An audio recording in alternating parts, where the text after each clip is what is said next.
जय हिंद साथियों, आप लोग कैसे हैं। उम्मीद करता हूं कि आप लोग बहुत ही बढ़िया होंगे। ठीक है, तो आज की इस वीडियो में हम लोग केमिस्ट्री कह रहा है कि मूल क्रिस्टल तंत्रों की संख्या होती है।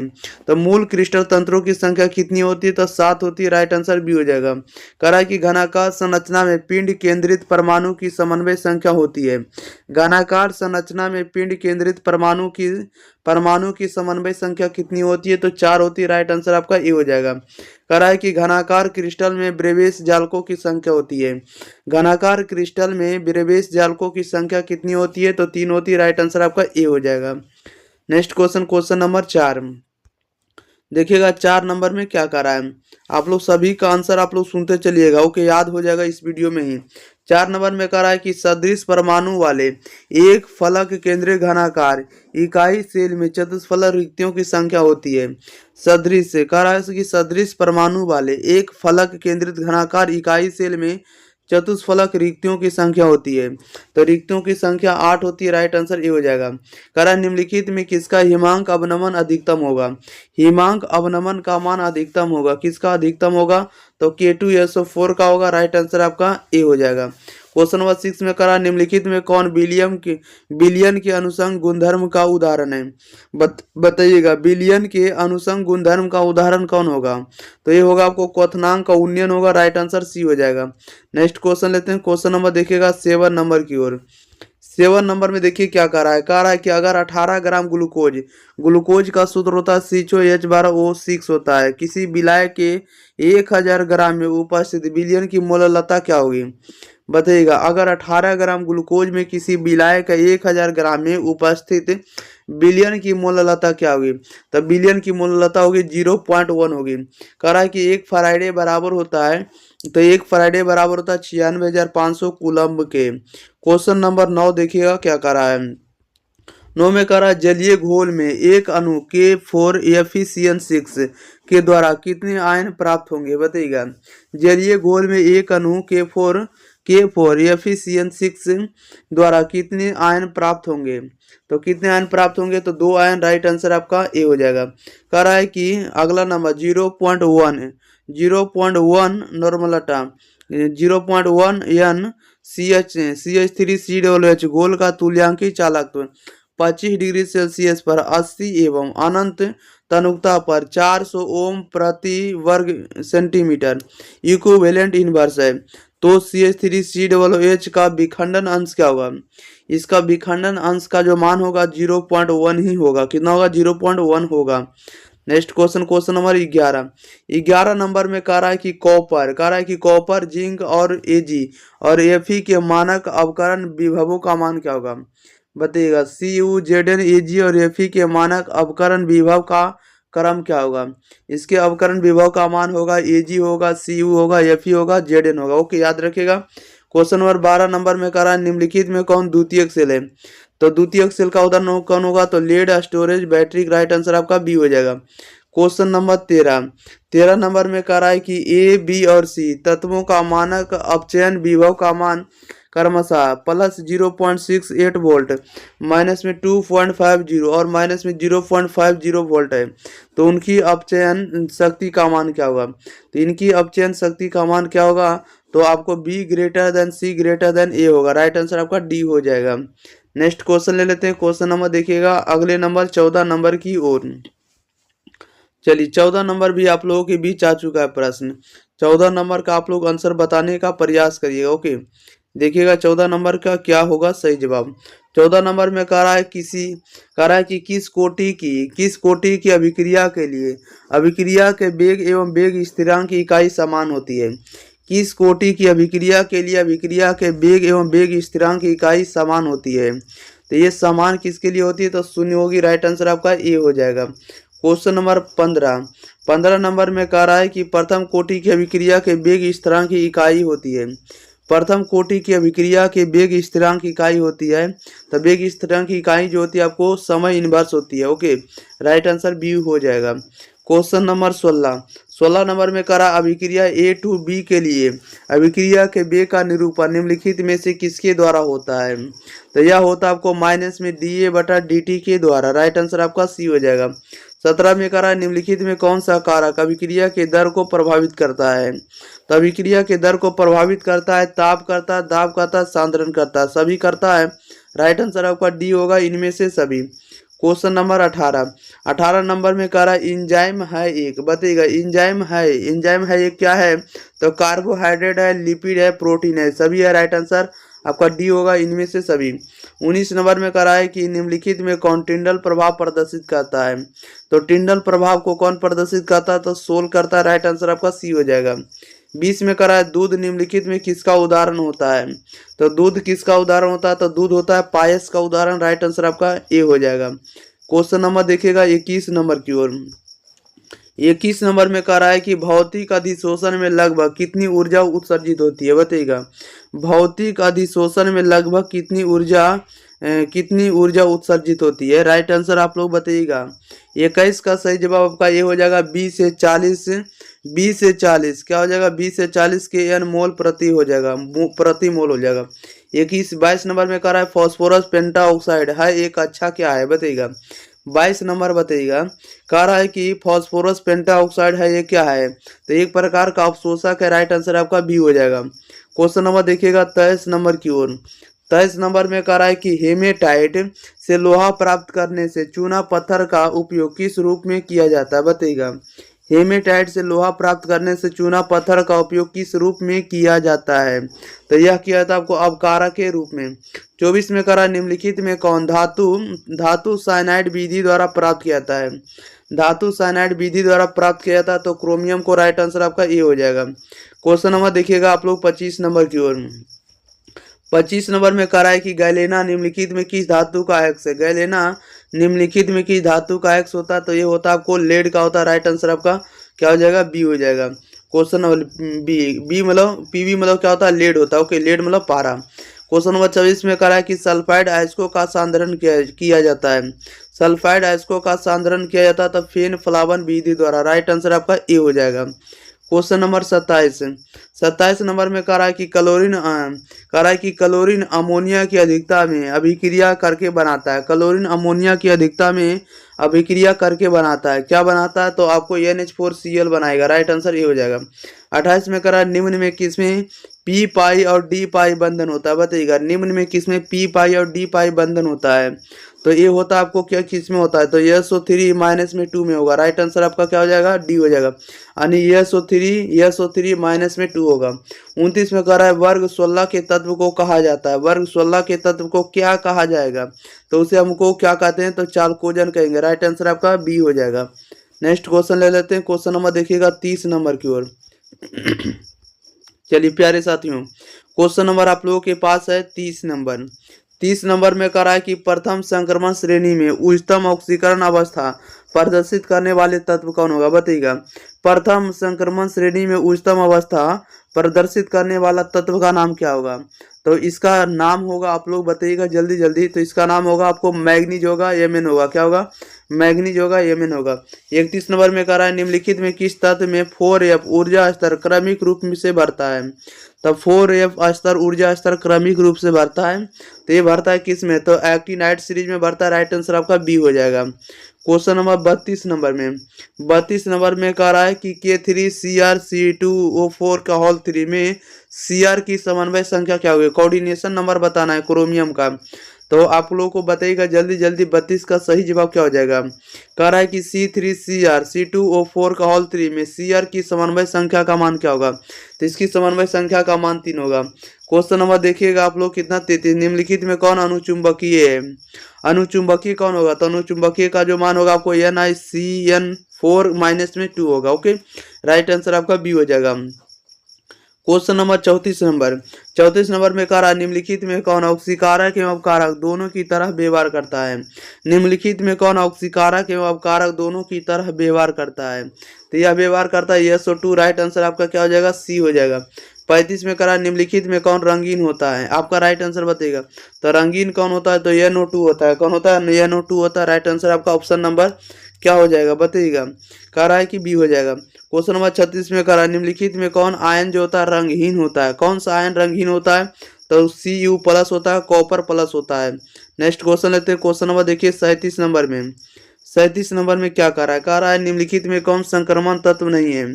तो संक्रमण तत्व कौन नहीं है, तो राइट आंसर आपका बी हो जाएगा, एसन हो जाएगा। एसन यानी टीन आपको संक्रमण तत्व नहीं है। 38 में कह रहा है वर्ग 18 के तत्वों का बाह्य इलेक्ट्रॉनिक विन्यास होता है। वर्ग 18 के तत्वों का बाह्य इलेक्ट्रॉनिक विन्यास होता है, तो NH2 NP6 होता है। NH2 NP6 होगा, राइट आंसर बी हो जाएगा। 39 में कह रहा है निम्नलिखित में कौन सबसे कम क्वथनांक वाली गैस है, बताइएगा। निम्नलिखित में कौन सबसे कम क्वथनांक वाली गैस है, तो सबसे कम क्वथनांक वाली गैस कौन है, तो हीलियम है, राइट आंसर आपका बी हो जाएगा। क्वेश्चन नंबर 40 नंबर में कह रहा है कि हूप की विधि के द्वारा निम्नलिखित में किस धातु का शोधन होता है, बताइएगा। हूप की विधि के द्वारा निम्नलिखित में किस धातु का शोधन होता है, तो ये होता है आपको एल का होता है, एल्युमिनियम का होता है। 41 में कह रहा है निम्नलिखित में सबसे ज्यादा विद्युत ऋणात्मक होगा। निम्नलिखित में सबसे ज्यादा विद्युत ऋणात्मक कौन होगा, तो आपको F2 होगा। क्या होगा, F2 होगा, फ्लोराइड होगा। क्वेश्चन नंबर 42 निम्नलिखित में किसका अस्तित्व में नहीं है, बताइएगा। निम्नलिखित में किसका अस्तित्व नहीं है, किसका अस्तित्व नहीं है, तो ये आपको देखिए NeF2 का नहीं है, ठीक है। नियोन फ्लोराइड का आपको नहीं है अस्तित्व, राइट आंसर आपका बी हो जाएगा। क्वेश्चन नंबर 43 का रहा निम्नलिखित में कौन हाइड्रोजन बंधन नहीं बनाता है। हाइड्रोजन बंधन कौन नहीं बनाएगा, तो हाइड्रोजन बंधन नहीं बनाता आपको NH3 नहीं बनाएगा। क्वेश्चन नंबर देखिएगा आप लोग सीधे 44 नंबर का रहा जटिल यौगिक CO NH3 का होल 5Cl और Cl2 के जलीय विलयन में आयनों की संख्या क्या होती है, तो इसकी आयनों की संख्या आपको 2 होगी, राइट आंसर आपका सी हो जाएगा। 45 में कह रहा है निम्नलिखित में कौन आयोडोफॉर्म परीक्षण देता है, तो आयोडोफॉर्म परीक्षण कौन देगा, बताइएगा। तो आयोडोफॉर्म परीक्षण देता है आपको HCHO देता है, HCHO, राइट आंसर आपका सी हो जाएगा। क्वेश्चन नंबर देखिएगा 46 नंबर में कह रहा है कि एल्किल हैलाइड का जलीय KOH द्वारा एल्कोहल में परिणत होना का क्या कहलाता है, बताइएगा। कह रहा है कि एल्किल हैलाइड का जलीय KOH द्वारा एल्कोहल में परिणत होना क्या कहलाता है, तो परिणत होना आपको योक्सिल अभिक्रिया कहलाएगा, राइट आंसर आपका ये हो जाएगा। क्वेश्चन नंबर आप लोगों के बीच है 47 नंबर। कह रहा है कि सेकेंडरी ब्यूटिल क्लोराइड का IUPAC नाम क्या है, बताइएगा। सेकेंडरी ब्यूटिल क्लोराइड का IUPAC नाम क्या होगा, तो इसका होगा 2-क्लोरोब्यूटेन होगा, राइट आंसर आपका बी हो जाएगा। 48 में कह रहा है निम्नलिखित में कौन बिनाइल हैलाइड है, बताइएगा। निम्नलिखित में कौन जो होगा बिनाइल हैलाइड है, तो बिनाइल हैलाइड का उदाहरण कौन होगा, राइट आंसर आपका बी हो जाएगा। CH3 bond, CH3 single bond, CBr double bond CH2, right answer B हो जाएगा। नेक्स्ट क्वेश्चन लेते हैं। क्वेश्चन नंबर देखिएगा 49 नंबर की ओर। चलिए 49 नंबर भी आप लोगों के बीच आ गया प्रश्न। 49 नंबर में कह रहा है निम्नलिखित में किसका उपयोग निश्चेतक के रूप में होता है, बताइएगा।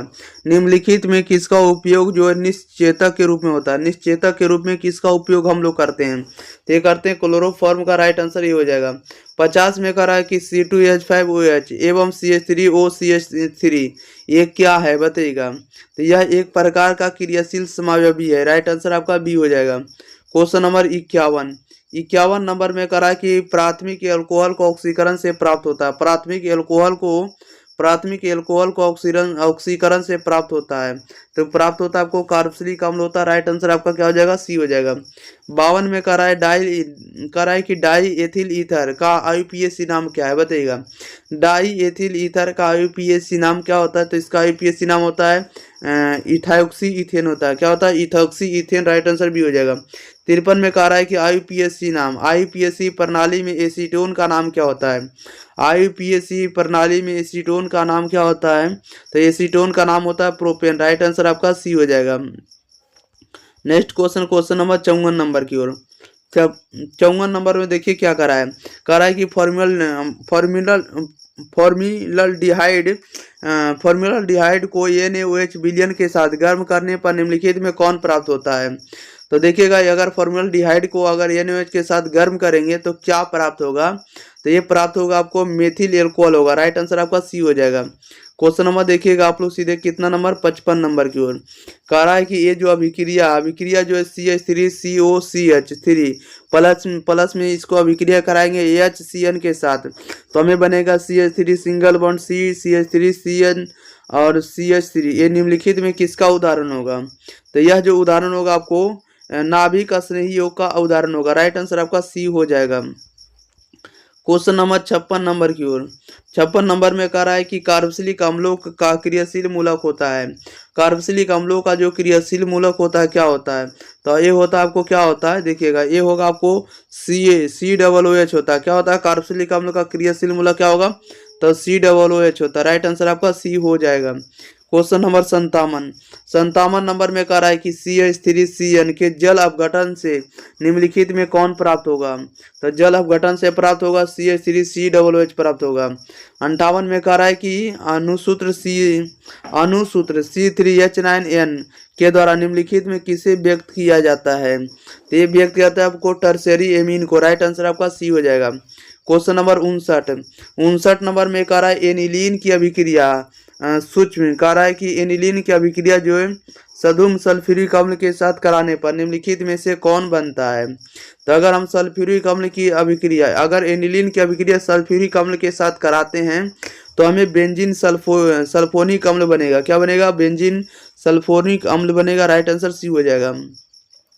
क्वेश्चन नंबर 60 कह रहा है कि प्राइमरी एमीन को क्लोरोफॉर्म तथा एथेनॉलिक KOH के साथ कराने पर क्या बनती है बताइएगा। कह रहा है कि प्राइमरी एमीन को क्लोरोफॉर्म तथा एथेनॉलिक KOH के साथ अभिक्रिया कहलाती है। एक कौन सी अभिक्रिया कहलाती है? तो कार्बिल एमीन अभिक्रिया। राइट आंसर ये हो जाएगा। 61 में कह रहा है सुक्रोज का जल अपघटन कहलाता है। तो सुक्रोज का जो जल अपघटन कहलाता है क्या कहलाता है? तो इन्वर्सन कहलाता है। क्या कहलाता है? इन्वर्सन। राइट आंसर डी हो जाएगा। क्वेश्चन नंबर देखिए 62 में कह रहा है एमिनो अम्ल में पाया जाने वाला क्रियाशील समूह होता है। एमिनो अम्ल में पाए जाने वाला क्रियाशील समूह क्या होता है? तो क्रियाशील समूह जो होता है आपको क्या होगा? राइट आंसर बताइएगा। तो एमिनो अम्ल में पाया जाएगा COOH पाया जाएगा समूह और आपको NH2 पाया जाएगा। दोनों पाया जाता है। राइट आंसर आपका क्या हो जाएगा? डी हो जाएगा। 62 का राइट आंसर डी। 63 नंबर में कह रहा है रतौंधी किसकी कमी से होता है बताइएगा। रतौंधी जो होता है किसकी कमी से होता है? तो विटामिन ए की कमी से रतौंधी रोग होता है जो आंखों की बीमारी है। राइट आंसर आपका ए हो जाएगा। राइट आंसर आपका क्या हो जाएगा? बी हो जाएगा। याद रखिएगा बी हो जाएगा। रतौंधी किसकी कमी से? विटामिन ए की कमी से। नेक्स्ट क्वेश्चन लेते हैं। क्वेश्चन नंबर देखिए 64 नंबर की ओर। 64 नंबर में देखिए क्या कर रहा है। 64 में कह रहा है निम्नलिखित में कौन साधारणतः शरीर द्वारा नहीं बनाए जाते हैं बताइएगा। निम्नलिखित में कौन साधारणतः शरीर द्वारा नहीं बनाए जाते हैं? तो शरीर द्वारा नहीं बनाए जाते हैं कौन? विटामिन नहीं बनाए जाएंगे। राइट आंसर बी हो जाएगा। 65 में कह रहा है निम्नलिखित में कौन बृहत अणु नहीं है? बृहत अणु कौन नहीं होगा? तो राइट आंसर आपका डी हो जाएगा। इंसुलिन हो जाएगा। 66 में कह रहा है पहला औद्योगिक संश्लेषित रबर कौन होगा बताइएगा। पहला औद्योगिक संश्लेषित रबर क्या होगा? तो मेथिल रबर होगा। क्या होगा? Methyl rubber. राइट आंसर ये हो जाएगा। क्वेश्चन नंबर 67 नंबर में देखिए क्या कह रहा है। 67 नंबर में कह रहा है कि हम 67 नंबर में कह रहा है कि और लोन निम्नलिखित में से किसके बहुलक है बताइएगा। और लोन जो होता है निम्नलिखित में किसके बहुलक होते हैं? तो यह बहुलक होते हैं आपको एक्रिलोलाइन। ये होता है आपको किसको? ये होता है एक्रिलो नाइट्राइल का। एक्रिलो नाइट्राइल का। राइट आंसर भी हो जाएगा। 68 में कह रहा है RNA में मौजूद प्यारिन बेस क्या होता है बताइएगा। कह रहा है कि RNA में जो मौजूद होता है प्यारिन इसका बेस क्या होता है? तो इसका बेस होता है आपको यूरासिल होता है। क्या होता है? यूरेसिल या यूरासिल। राइट आंसर आपका डी हो जाएगा। क्वेश्चन नंबर 69 नंबर में कह रहा है कि न्यूक्लिक अम्लों में निम्नलिखित में कौन सा सही क्रम है बताइएगा। न्यूक्लिक अम्लों में निम्नलिखित में से कौन सा सही है? तो 69 का जो राइट आंसर हो जाएगा आपका ए हो जाएगा। भस्म फॉस्फेट शर्करा हो जाएगा। 70 में कह रहा निम्नलिखित में कौन सा कार्बोहाइड्रेट वनस्पति कोशिका का आवश्यक घटक है बताइएगा। निम्नलिखित में से कौन सा कार्बोहाइड्रेट वनस्पति कोशिका का आवश्यक घटक है? तो ये आवश्यक घटक होता है कार्बोहाइड्रेट किसके लिए? वनस्पति का। तो सेलुलोज होता है। राइट आंसर बी हो जाएगा। नंबर 1 की ओर। 1 नंबर में कह रहा है NaCl के रवा में एक Na प्लस कितने Cl माइनस आयनों से घिरा रहता है बताइएगा। कह रहा है NaCl के रवा में एक Na प्लस कितने Cl माइनस आयनों से घिरा रहता है? तो यह रहता है 6 आयनों से घिरा रहता है। 6 जो होता है 6 Cl माइनस आयनों से घिरा रहता है। राइट आंसर डी हो जाएगा। 2 नंबर में कह रहा है एक दिया सलाई की ज्यामिति होती है। एक दिया सलाई की ज्यामिति होती है। एक दिया सलाई की जो ज्यामिति होती है कैसी होती है? तो ऑर्थोरोम्बिक होती है। राइट आंसर आपका सी हो जाएगा। क्वेश्चन नंबर देखिएगा क्वेश्चन नंबर 3 का रहा है कि n गोलों वाले सीमित पैकिंग में अष्टफलक रिक्तियों की संख्या कितनी होती है बताइएगा। n गोलों वाले सीमित पैकिंग में अष्टफलक रिक्तियों की संख्या कितनी होती है? तो रिक्तियों की संख्या आपको n होती है। राइट आंसर सी हो जाएगा। क्वेश्चन नंबर देखिएगा 4 नंबर। क्वेश्चन नंबर 4 में कह रहा है निम्नलिखित में किस प्रकार के दोष में रवा के घनत्व में कमी आ जाती है। बताइएगा निम्नलिखित में किस प्रकार के दोष में रवा के घनत्व में कमी आती है। रवा के घनत्व में कमी आती है आपको शॉर्टकी दोष में, राइट आंसर आपका बी हो जाएगा। 5 में करा निम्नलिखित में कौन आदर्श विलयन बनाता है। आदर्श विलयन कौन बनाता है, तो आदर्श विलयन बनाता है आपको C6H6 एवं C6H5CH3, राइट आंसर आपका डी हो जाएगा। ओके, क्वेश्चन नंबर 6 में कह रहा है 0.1 मोल H3PO4 विलयन की सामान्यता क्या है। सामान्यता नहीं, नॉर्मलिटी बताना है। 0.1 मोल या मोललता H3PO4 विलयन की सामान्यता क्या होगा, तो इसकी सामान्यता जो होगा 0.3 नॉर्मलता होगा। क्या होगा, नॉर्मलता नहीं एन होगा। क्वेश्चन नंबर देखिएगा आप लोग कितना नंबर, सीधे आप लोग लेते हैं 7 नंबर की ओर। चलिए थोड़ा इसको और जूम आउट कर लेते हैं प्यारे भाइयों। क्वेश्चन नंबर 7 नंबर में देखिए क्या करा है।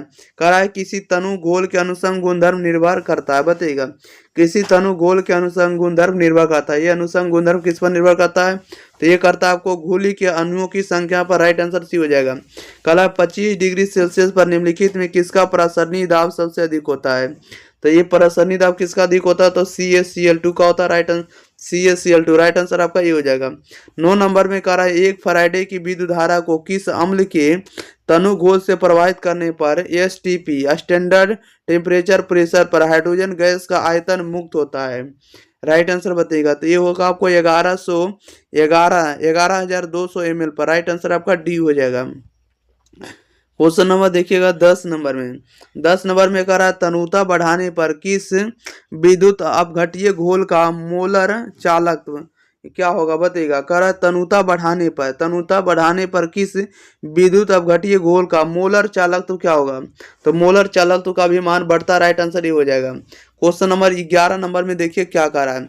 11 नंबर में कह रहा है एक इलेक्ट्रोड का मानक ऑक्सीकरण विभव प्लस में 0.663 वोल्ट है, इसका मानव अवकरण विभव क्या होगा। इसका मानक अवकरण विभव का मान होगा माइनस में 0.763 वोल्ट होगा, राइट आंसर आपका सी हो जाएगा। क्वेश्चन नंबर देखिएगा 12 नंबर में कह रहा है कि NaCl बराबर होता है। ये जो NaCl होता है ये कितना लेमडा के बराबर होता है, बताइएगा। तो 12 का राइट आंसर आपका सी हो जाएगा। एन क्या हो जाएगा, लेमडा Na प्लस में लेमडा Cl माइनस होगा। क्वेश्चन नंबर देखिएगा 13 निम्नलिखित में कौन द्वितीयक सेल होगा।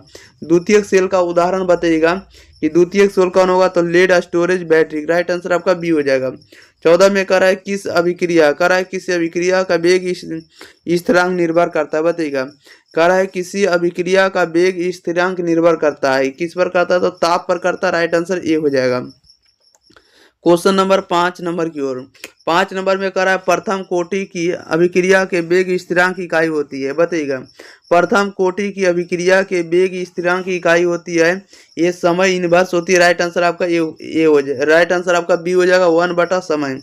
अगर 16 नंबर में कह रहा अगर अभिकारा के आरंभिक सांद्रण को दुगना कर दिया जाता है, अगर अभिकारा के सांद्रण को हम लोग दुगना कर दिया जाता है, अगर ये दुगना कर देते हैं तो अभिक्रिया का अर्धआयु भी दुगना हो जाता है। अभिक्रिया की कोटि क्या इतना हो जाएगा, तो अभिक्रिया की कोटि का मान जो होगा 0 रहेगा, राइट आंसर आपका ए हो जाएगा। 17 में कह रहा है प्रथम कोटि की अभिक्रिया के लिए निम्नलिखित में कौन सही होगा। प्रथम कोटि की अभिक्रिया के लिए कौन सा सही होगा, तो राइट आंसर आपका सी हो जाएगा। क्या हो जाएगा, सी हो जाएगा। टी जो होगा टी जो होगा 1/2 अल्फा ए डिग्री हो जाएगा। क्या हो जाएगा, ए डिग्री या ए के पावर 0। क्वेश्चन नंबर 18 नंबर में कह रहा है कि अधिशोषण वह घटना जिसमें कोई पदार्थ होगा। बताइएगा अधिशोषण वह घटना है जिसमें से कोई पदार्थ क्या होगा, दूसरे पदार्थ की जगह पर जमा हो जाएगा, या दूसरे पदार्थ की सतह पर जमा होगा, दूसरे की सरफेस पर क्या होगा, जमा हो जाएगा, राइट आंसर आपका ए हो जाएगा। नेक्स्ट क्वेश्चन लेते हैं। अगले क्वेश्चन नंबर देखिएगा आप लोग 19 नंबर की ओर। चलिए 19 नंबर भी आप लोगों के बीच ही प्रश्न है। 19 नंबर का आप लोग बताइएगा इसका आंसर क्या होगा। 19 नंबर में कह रहा है कि उत्प्रेरक वह पदार्थ है जो क्या होगा। बताइएगा उत्प्रेरक वह पदार्थ है जो क्या होगा, तो साम्य अवस्था प्राप्त करने के समय को घटा देता है। राइट आंसर आपका सी हो जाएगा। 20 में करा है कि लायोफोबिक क्लोराइड का स्थापित का कारण होता है, बताइएगा। लायोफोबिक क्लोराइड का स्थापित का कारण होगा, ये स्थापित होना कारण क्या होगा, तो आपको कणों का अवशोषित आवेशित होना। राइट आंसर आपका बी हो जाएगा, कणों का आवेशित होना होगा। ओके, अगले क्वेश्चन नंबर 21 नंबर में 21 नंबर में कह रहा है कि गोल्ड संख्या जुड़ा होता है, गोल्ड संख्या जो है जुड़ा होता है तो लायोफोबिक क्लोराइड से। राइट आंसर आपका बी हो जाएगा। क्या हो जाएगा, तो बी हो जाएगा। क्या हो जाएगा, बी हो जाएगा। नेक्स्ट क्वेश्चन नंबर 22 कह रहा है कि सल्फाइड अयस्कों को पराया सांद्रित किया जाता है, बताइएगा राइट आंसर इसका क्या हो जाएगा। सल्फाइड अयस्कों को प्रायः सांद्रित किया जाता है, तो सल्फाइड अयस्क को सांद्रित किया जाता है आपको फेन फ्लावन विधि से। राइट आंसर आपका ए हो जाएगा। क्वेश्चन नंबर देखिएगा आप लोग सीधे कितना नंबर, तो 23 नंबर में करा निम्नलिखित में किस धातु का निष्कर्षण जटिल निर्माण विधि द्वारा होता है। निम्नलिखित में किस धातु का निष्कर्षण जो है जटिल निर्माण विधि द्वारा होता है, तो यह होता है आपको एजी का होता है, नहीं चांदी का होता है, सिल्वर का। 24 में करा है कि प्रक्षेप शोधन विधि का उपयोग किया जाता है, प्रक्षेप शोधन विधि का उपयोग किया जाता है तो अत्यंत ही विशुद्ध धातु प्राप्त करने के लिए। राइट आंसर आपका बी हो जाएगा। क्वेश्चन नंबर देखिएगा आप लोग 25 नंबर में 25 नंबर में करा लोहे के निष्कर्षण में जो धातु मल प्राप्त होता है वह क्या होगा, बताइएगा। लोहे के निष्कर्षण में जो धातु मल प्राप्त होता है उसे हम लोग क्या कहेंगे। 25 का राइट आंसर आपका डी हो जाएगा, उसे हम लोग कहेंगे CaSiO3 कहेंगे। राइट आंसर आपका डी हो जाएगा। 26 में करा नाइट्रोजन का निम्नलिखित में कौन सा ऑक्साइड अनुचुंबकीय होता है। नाइट्रोजन का निम्नलिखित में से कौन सा ऑक्साइड जो है अनुचुंबकीय होता है, तो यह होता है आपको NO2 होता है। राइट आंसर आपका बी हो जाएगा। 27 में करा है फॉस्फोरस की ऑक्सीकरण अवस्था होती है, फॉस्फोरस की ऑक्सीकरण अवस्था कितनी होती है, तो -3 से +5 होती है। राइट आंसर आपका क्या हो जाएगा, ए हो जाएगा। 28 में करा निम्नलिखित में कौन सा ऑक्साइड सबसे अधिक अम्लीय होता है। निम्नलिखित में कौन सा ऑक्साइड जो होता है सबसे अम्लीय होता है, तो ये होता है आपको N2O5 होता है। राइट आंसर आपका बी हो जाएगा। 29 नंबर में कह रहा है कि फॉर्मिक अम्ल सांद्र से अभिक्रिया कर बनाता है, बताइएगा। फॉर्मिक अम्ल जो होता है, फॉर्मिक अम्ल सांद्र से अभिक्रिया कर बनाता है, ये क्या बनाता है, तो CO बनाता है, कार्बन मोनोऑक्साइड बनाता है। क्वेश्चन नंबर देखिए 30 नंबर कह रहा है सल्फर के अणु होते हैं, सल्फर के जो अणु होते हैं क्या होते हैं, तो अष्टाण्विक होते हैं। राइट आंसर आपका डी हो जाएगा। क्वेश्चन नंबर 31 कह रहा है कि Cu यानी कॉपर का जो परमाणु भार होता है 29, कॉपर का इलेक्ट्रॉनिक विन्यास होता है, कॉपर का इलेक्ट्रॉनिक विन्यास कितना होता है, तो आर्गन का आर्गन 3d10 अब 4s1 होगा। आर्गन होता है 17 होता है, और 17 के बाद आप लोग जोड़ लीजिएगा, यहाँ पर हो जाएगा, ठीक है। आर्गन 3d10 और 4s1। राइट आंसर आपका बी हो जाएगा। नेक्स्ट क्वेश्चन नंबर देखिएगा आप लोग 32 नंबर में कह रहा है कि लैंथेनाइट तत्वों के समान इलेक्ट्रॉनिक विन्यास होते हैं। राइट आंसर बताइएगा क्या हो जाएगा। लैंथेनाइट तत्वों के समान इलेक्ट्रॉनिक विन्यास कितने होंगे, तो इसके समान इलेक्ट्रॉनिक विन्यास का मान होगा N-2 F 0 to 14 और N-1 और D 0.1 से लेकर NH2 होगा। राइट आंसर बी होगा। क्वेश्चन नंबर 33 में करा निम्नलिखित में कौन जो है एक्टिनाइड नहीं है, बताइएगा। निम्नलिखित में कौन जो है एक्टिनाइड नहीं है, तो एक्टिनाइड कौन नहीं। राइट आंसर आप लोग का हो जाएगा डी हो जाएगा। क्या हो जाएगा, डी हो जाएगा, टर्बियम हो जाएगा। 34 में करा निम्नलिखित में कौन जो है प्रतिचुंबकीय है, प्रतिचुंबकीय कौन होगा, तो आपको Sc3+ होगा। क्या होगा, स्कैंडियम 3+ होगा। क्वेश्चन नंबर देखिएगा 35 नंबर में 35 नंबर में कह रहा है Fe2+ या Z=26 में अयुग्मित इलेक्ट्रॉन की संख्या कितनी होगी, तो अयुग्मित इलेक्ट्रॉन की संख्या 4। राइट आंसर आपका ये हो जाएगा। 36 में करा K3FeCN6 में Fe की ऑक्सीकरण संख्या कितनी है, बताइएगा। K3FeCN6 में Fe की ऑक्सीकरण संख्या कितनी है, तो 3 है। राइट आंसर आपका क्या हो जाएगा, तो सी हो जाएगा। करा है कि सभी लिगेंड हैं, सभी लिगेंड होते हैं, तो सभी लिगेंड जो होते हैं आपको लेविस भस्म होते हैं। राइट आंसर आपका बी हो जाएगा। नेक्स्ट क्वेश्चन नंबर 38 कह रहा है कि जटिल आयन NiCN का होल 4-2 की संरचना होती है, इसकी संरचना कैसी होती है, बताइएगा। जटिल आयन NiCN का होल 4-2 की संरचना कैसी होती है, तो इसकी संरचना आपको वर्ग समतलीय होती है या वर्ग तलीय होती है। राइट आंसर आपका सी हो जाएगा। नेक्स्ट क्वेश्चन लेते हैं क्वेश्चन नंबर 39 नंबर की ओर। चलिए 39 नंबर में देखिए क्या कर रहा है। 39 नंबर में कह रहा है विटामिन बी12 में रहता है। विटामिन बी12 में क्या रहता है, तो विटामिन बी12 में लोहा रहता है। राइट आंसर सी हो जाएगा। 40 में कह रहा है निम्नलिखित में किसका शून्य द्विध्रुवीय आघूर्ण है, बताइएगा। निम्नलिखित में किसका शून्य द्विध्रुवीय आघूर्ण होता है, तो शून्य जो होता है द्विध्रुवीय आघूर्ण होता है CCl फॉर्म होता है। राइट आंसर आपका डी हो जाएगा। अगला में कह रहा है निम्नलिखित में कौन जेम जाई हाइलाइड होता है, बताइएगा। निम्नलिखित में कौन जो है जेम जाई हाइलाइड है, जेम जाई हाइलाइड कौन सा होगा, तो 41 का राइट आंसर आपका ए हो जाएगा। CH3CHBr2 होगा। राइट आंसर आपका ए हो जाएगा। क्वेश्चन नंबर 42 नंबर की ओर। 42 नंबर में कह रहा है निम्नलिखित में किससे क्लोरोफॉर्म बनता है, बताइएगा। निम्नलिखित में जो है किससे क्लोरोफॉर्म बनता है, तो ये बनता है आपको प्रोपेन टू ऑल से बनता है। किससे बनता है, तो प्रोपेन टू ऑल से बनेगा। क्वेश्चन नंबर 43 में कह रहा है एल्किन हाइलाइड का उपयोग निम्नलिखित में किससे बनाने में होता है। एल्किन हाइलाइड का उपयोग निम्नलिखित में किससे बनाने में होता है, राइट आंसर इसका बताइएगा। तो ये होता है आपको एल्केन बनाने में और एल्कोहल बनाने में, सभी में राइट आंसर आपका डी होगा, इनमें से सभी में।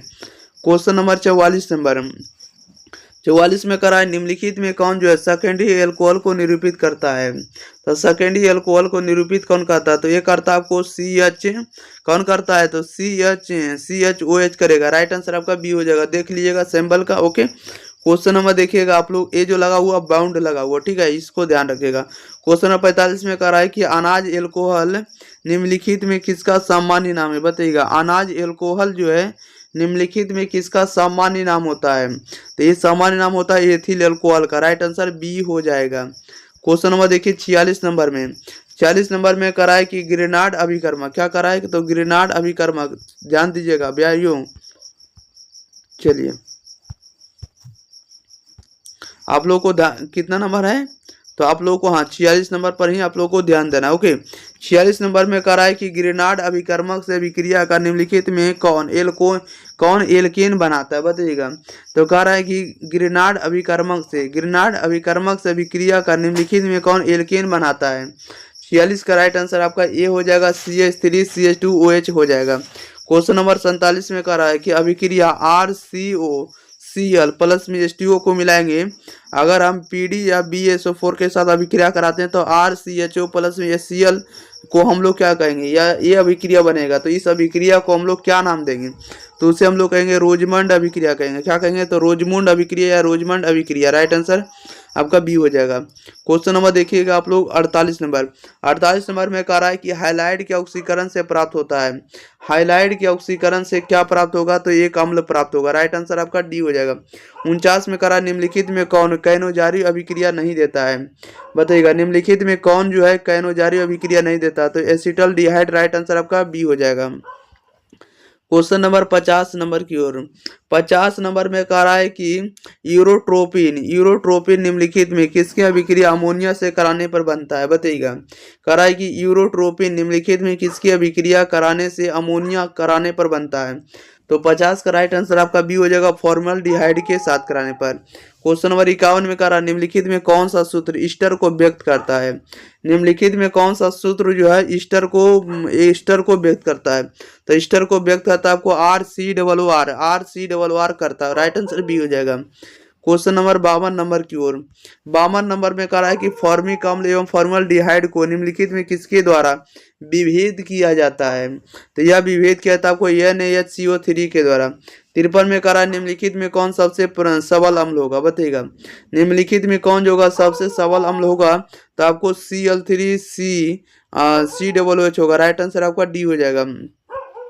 क्वेश्चन नंबर 54 में कह रहा है निम्नलिखित में कौन सा जो होगा सबल अम्ल का अवकारक होगा, सबल अम्ल अभिकारक होगा या नहीं अवकारक होगा। निम्नलिखित में कौन सबल अवकारक होगा, तो सबल अवकारक कौन सा होगा, तो मेथनोइक अम्ल होगा। राइट आंसर सी हो जाएगा।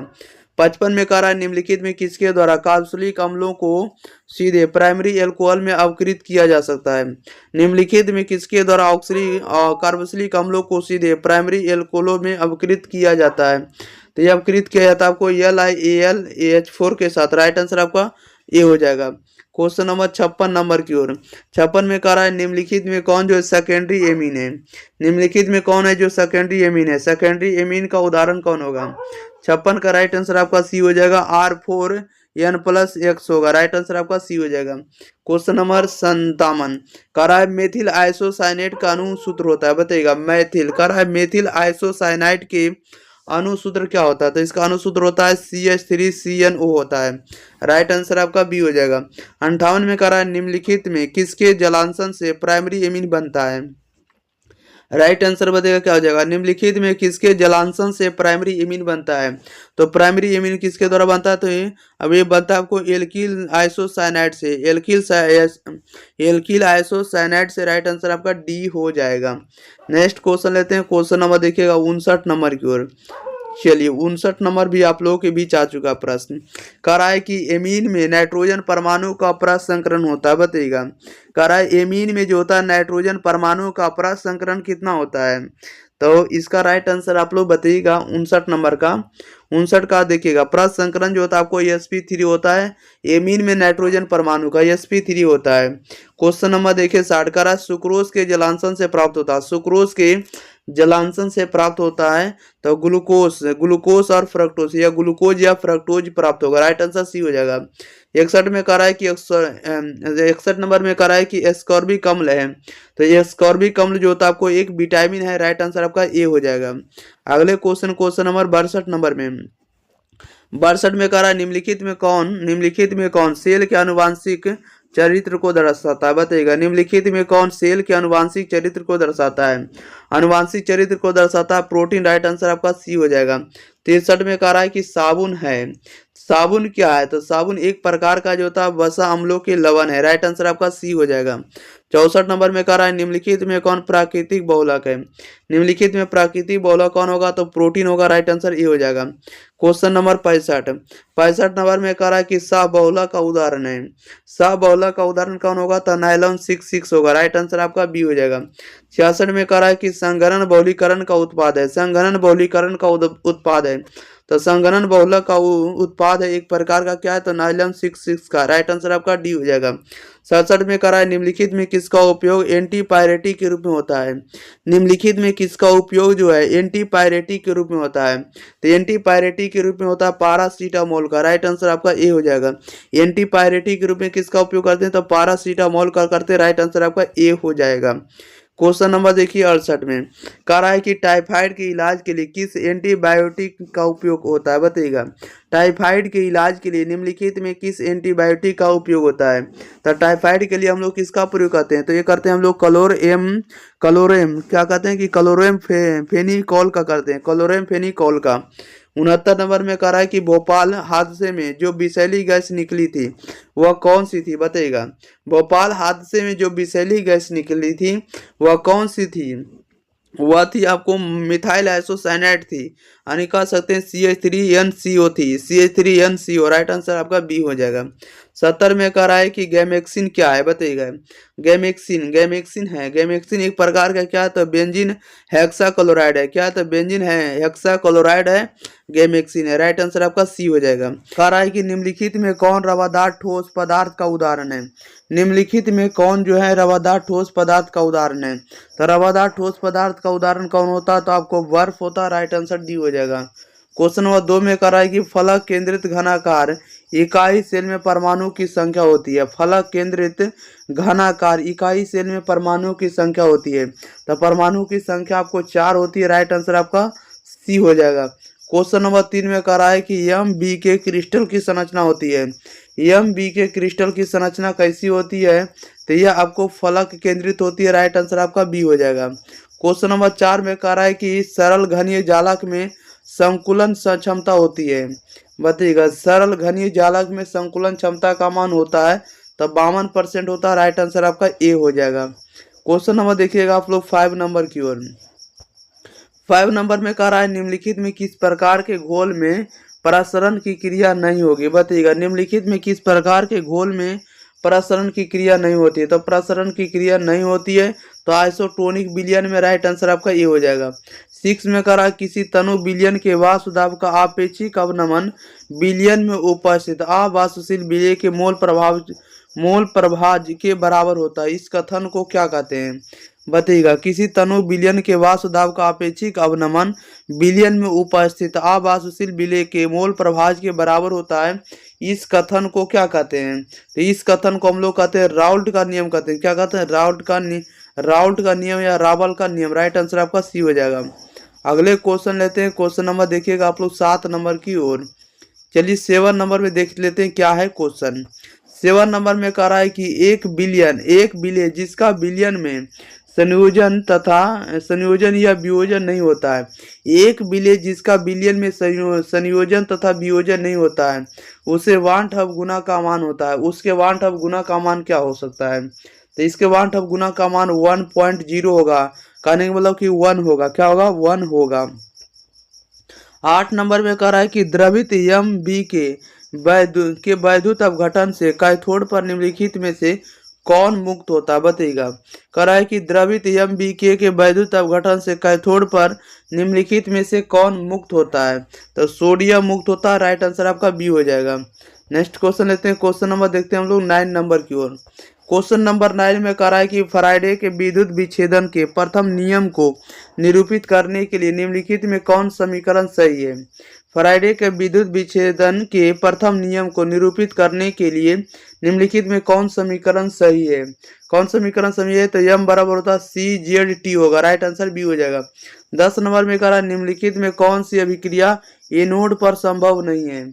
कौन सी अभिक्रिया जो एनोड पर संभव नहीं होता? राइट आंसर आपका ए हो जाएगा CR2O7 -2 प्लस में 14 H प्लस में 6 इलेक्ट्रॉन प्लस में 2 Cr3 प्लस में 7 H2। राइट आंसर आपका ए हो जाएगा। क्वेश्चन नंबर देखिएगा आप लोग 11 नंबर में। 11 नंबर में कह रहा है निम्नलिखित में किस वैद्युत अपघट्य के एक विलयन का विशिष्ट चालकत्व सबसे कम होता है? निम्नलिखित में किस वैद्युत अपघट्य के एक विलयन का विशिष्ट चालकत्व सबसे कम होता है? तो सबसे कम किसका होता है? तो ये होता है आपको 0.002 नॉर्मलता का। क्वेश्चन नंबर 12 में करा अभिक्रिया 1 बोले अभिक्रिया 1 यानी A to A के लिए वेग का समीकरण निम्नलिखित में किसके द्वारा होता है? देखिए वेग का आपको निरूपण बताना है कि अभिक्रिया का जो वेग होता है ये निरूपण होता है आपको A to B के लिए। ठीक है, यहाँ पर गलत लिख दिया, A to B लिखेंगे कि वेग का निरूपण हम लोग किसके द्वारा करेंगे? अभिक्रिया के वेग को किससे दर्शाएंगे? तो 12 नंबर का जो सही जवाब हो जाएगा ऑप्शन नंबर ए हो जाएगा -A जो हो जाएगा आपको 1/2 dA/dt होगा। अगले क्वेश्चन नंबर 13 नंबर कह रहा है किसी अभिक्रिया के वेग स्थिरांक निम्नलिखित में किस पर निर्भर करता है? तो यह निर्भर करता है ताप पर निर्भर करता है। अभिक्रिया का वेग स्थिरांक जो होता है टेम्परेचर पर निर्भर करता है। नेक्स्ट क्वेश्चन नंबर लेते हैं हम लोग 14 नंबर की ओर। 14 नंबर में कह रहा है निम्नलिखित में कौन प्रथम कोटि की अभिक्रिया नहीं है? बताइएगा निम्नलिखित में कौन सी अभिक्रिया जो प्रथम कोटि की अभिक्रिया नहीं है? तो प्रथम कोटि की अभिक्रिया नहीं है ऑप्शन नंबर बी, यानी CH3COO C2H5NaOH को मिलाने से CH3COO प्लस में C2H5OH बनता है। नेक्स्ट क्वेश्चन लेते हैं। क्वेश्चन नंबर देखिएगा 15 नंबर। 15 नंबर में कह रहा है कि जल में क्या है? तो जल में G1-F और स्टार बी के -F सूर्य प्रकाश की उपस्थिति में अभिक्रिया कराएंगे तो 1 GbK/F अभिक्रिया की कोटि क्या होगा? इस अभिक्रिया के लिए कोटि का जो मान होगा आपको 0 हो जाएगा। क्वेश्चन नंबर 16 में कह रहा है कि अधिशोषण की प्रक्रिया होती है। तो अधिशोषण की जो प्रक्रिया होती है आपको पृष्ठीय घटना में होती है। राइट आंसर आपका बी हो जाएगा। क्वेश्चन नंबर लेते हैं हम लोग 17 नंबर की ओर। 17 नंबर में कह रहा है कि दूध है। बताइएगा दूध एक प्रकार का क्या है? आप लोगों को पता होगा कि दूध जो होता है जल में परिक्षेपित वसा होता है। राइट आंसर आपका सी हो जाएगा। 18 में कह रहा है निम्नलिखित में कौन वैद्युत अपघट्य प्रेरिक हाइड्रोक्साइड सोल के स्कंदन में सबसे कम प्रभावी होता है? बताइएगा निम्नलिखित में कौन वैद्युत अपघट्य फेरिक हाइड्रोक्साइड सोल के स्कंदन में सबसे कम प्रभावी होता है? तो ये होता है KBr होता है। राइट आंसर आपका सी हो जाएगा। क्वेश्चन नंबर देखिएगा 19 नंबर में। 19 नंबर में कह रहा है किसी रासायनिक अभिक्रिया में उत्प्रेरक जो होता है संकीर्ण ऊर्जा को घटा देता है। राइट आंसर बी हो जाएगा। क्वेश्चन नंबर 20 में करा है निम्नलिखित में किस धातु को साइनाइड विधि द्वारा प्राप्त किया जाता है। निम्नलिखित में से किस धातु को साइनाइड विधि द्वारा प्राप्त किया जाता है। राइट आंसर आपका क्या हो जाएगा, तो इसका जो राइट आंसर हो जाएगा ऑप्शन नंबर इसका सी हो जाएगा, यानी सिल्वर को किया जाता है। ओके, नेक्स्ट क्वेश्चन लेते हैं। क्वेश्चन नंबर देखिएगा आप लोग 21 नंबर की ओर। 21 नंबर में देखिए क्या करा है कि देखिएगा, सॉरी क्या है 21 नंबर, आप लोग ध्यान दीजिएगा प्यारे साथियों। 21 नंबर में जैसा कि आप लोग देख रहे हैं, कह रहा है कि निम्नलिखित में किसके द्वारा अभिधमन भट्टी में लौह ऑक्साइड का अवकरण होता है। तो लौह ऑक्साइड का जो अवकरण होता है कार्बन मोनोऑक्साइड के द्वारा। राइट आंसर आपका क्या हो जाएगा, सी हो जाएगा। 22 में करा है वैद्युत अपघटन पर आधारित किसी अशुद्ध धातु के शोधन की प्रक्रिया कहलाती है। अशुद्ध धातु के शोधन की प्रक्रिया जो कहलाएगी वैद्युत शोधन कहलाएगी। राइट आंसर ए हो जाएगा। क्वेश्चन नंबर देखिएगा 23 नंबर की ओर। करा निम्नलिखित में किससे तांबा धातु का निष्कर्षण होता है।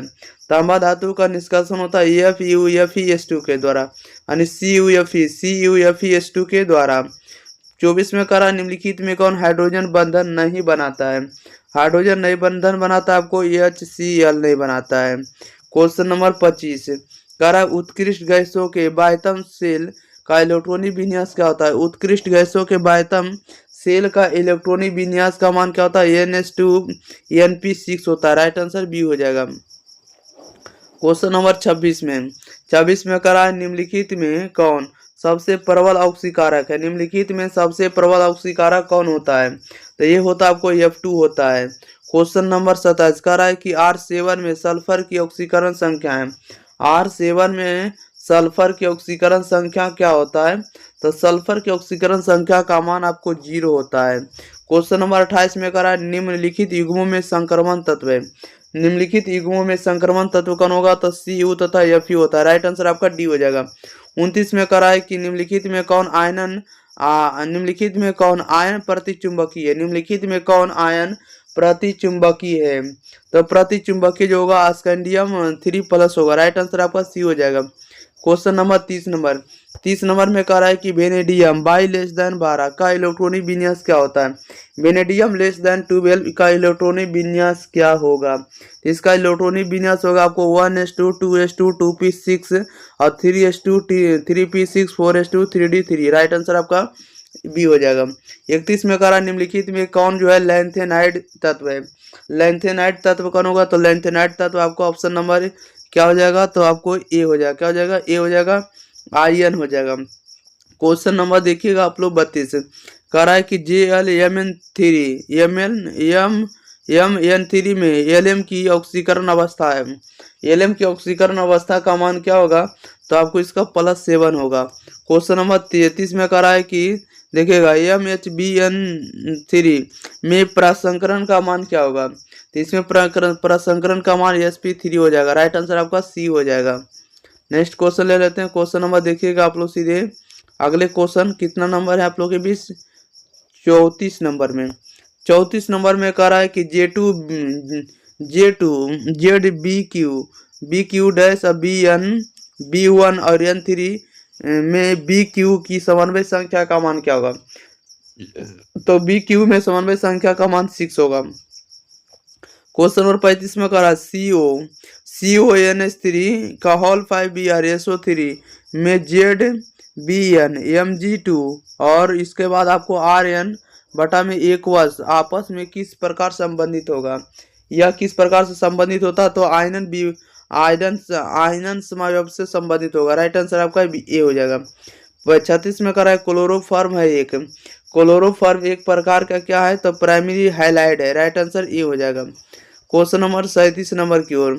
37 नंबर में कह रहा है कि एथिल ब्रोमाइड की अभिक्रिया सोडियम धातु से सूक्ष्म ईथर में कराने पर क्या बनता है, बताइएगा। कह रहा है एथिल ब्रोमाइड की अभिक्रिया सोडियम धातु से सूक्ष्म ईथर में कराने पर क्या बनता है, तो ये कराने पर आप लोगों को क्या बनेगा, तो ब्यूटेन बनेगा। राइट आंसर आपका बी हो जाएगा।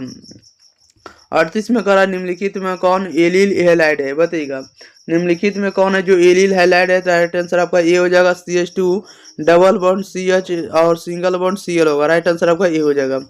क्वेश्चन नंबर देखिएगा 39 नंबर। 39 में अभिक्रिया करा B2G5NG और स्टार GW को कराने से हमें B2G5W स्टार G2N के लिए हैलोजन अम्ल की अभिक्रियाशीलता का घटता हुआ क्रम क्या होगा? तो इसका घटता हुआ क्रम का मान होगा HI greater than HBr greater than HCl। Question number 40 में कहा जब एथिल क्लोराइड को आपको किसके साथ अभिक्रिया करते हैं? तो FBm के साथ गर्म करते हैं तो मुख्य प्रतिफल क्या होगा? तो मुख्य प्रतिफल का जो मान मिलेगा एथिल आइसोसाइनाइड मिलेगा। क्वेश्चन नंबर देखिएगा 41 नंबर में कह रहा है कि निम्नलिखित में किसका द्विध्रुव आघूर्ण सबसे अधिक है? निम्नलिखित में किसका द्विध्रुव आघूर्ण जो होता है सबसे अधिक होता है? तो ये होता है आपको CH3Cl का होता है। राइट आंसर आपका ये हो जाएगा। 42 में कह रहा है ईथर में केंद्रीय ऑक्सीकरण ईथर में केंद्रीय ऑक्सीजन परमाणु का प्रसंकरण होता है। बताइएगा ईथर में केंद्रीय ऑक्सीजन परमाणु का प्रसंकरण होता है तो sp3 होता है। राइट आंसर आपका C हो जाएगा। 43 में कह रहा है कि फॉर्मल्डिहाइड Bg2LF एक्वस के साथ का अभिक्रिया करके बनाता है। अभिक्रिया करके क्या बनाएगा? तो ये बनाता है आपको C2H5OH बनाता है। क्या बनाएगा? C2H5OH। क्वेश्चन नंबर देखिएगा 44 नंबर में। 44 नंबर में कह रहा है कि Bg2 के साथ बॉन्ड लगा हुआ CH3CH और Ng ये जो आपको H2 है ये इसका नाम क्या होने वाला है? तो इसका जो नाम होगा 2 प्रोपेनॉल होगा। राइट आंसर B हो जाएगा। क्वेश्चन नंबर 45 में करा है प्राइमरी एल्कोहल को ऑक्सीजन के पश्चात पहला यौगिक प्राप्त होता है। तो पहला यौगिक जो प्राप्त होगा उसे हम लोग कार्बोक्सिलिक अम्ल कहेंगे। राइट आंसर C हो जाएगा। क्वेश्चन नंबर देखिएगा 46 नंबर में। 46 नंबर में कह रहा है निम्नलिखित में किसे ल्यूकास अभिकर्मक कहते हैं? ल्यूकास अभिकर्मक किसे कहेंगे? तो अनाद्र ZnCl2 एवं सांद्र HCl को। क्वेश्चन नंबर 47 में कह रहा है कि परिशोधित स्पिरिट में होता है। परिशोधित स्पिरिट में क्या होता है? तब 95.5% एथिल एल्कोहल होता है। राइट आंसर आपका B हो जाएगा। क्वेश्चन नंबर आप लोग देखिएगा 48 कह रहा है कि हाइलाइड एवं कीटोन का सामान्य सूत्र। हाइलाइड एवं कीटोन का सामान्य सूत्र क्या होता है? तो CnH2nO होता है। राइट आंसर आपका B हो जाएगा। 49 में कह रहा है निम्नलिखित में किसके साथ कैनोजारो अभिक्रिया होती है? बताइएगा निम्नलिखित में किसके साथ कैनोजारो अभिक्रिया होती है? तो कैनोजारो अभिक्रिया होती है आपको HCHO के साथ। राइट आंसर आपका B हो जाएगा।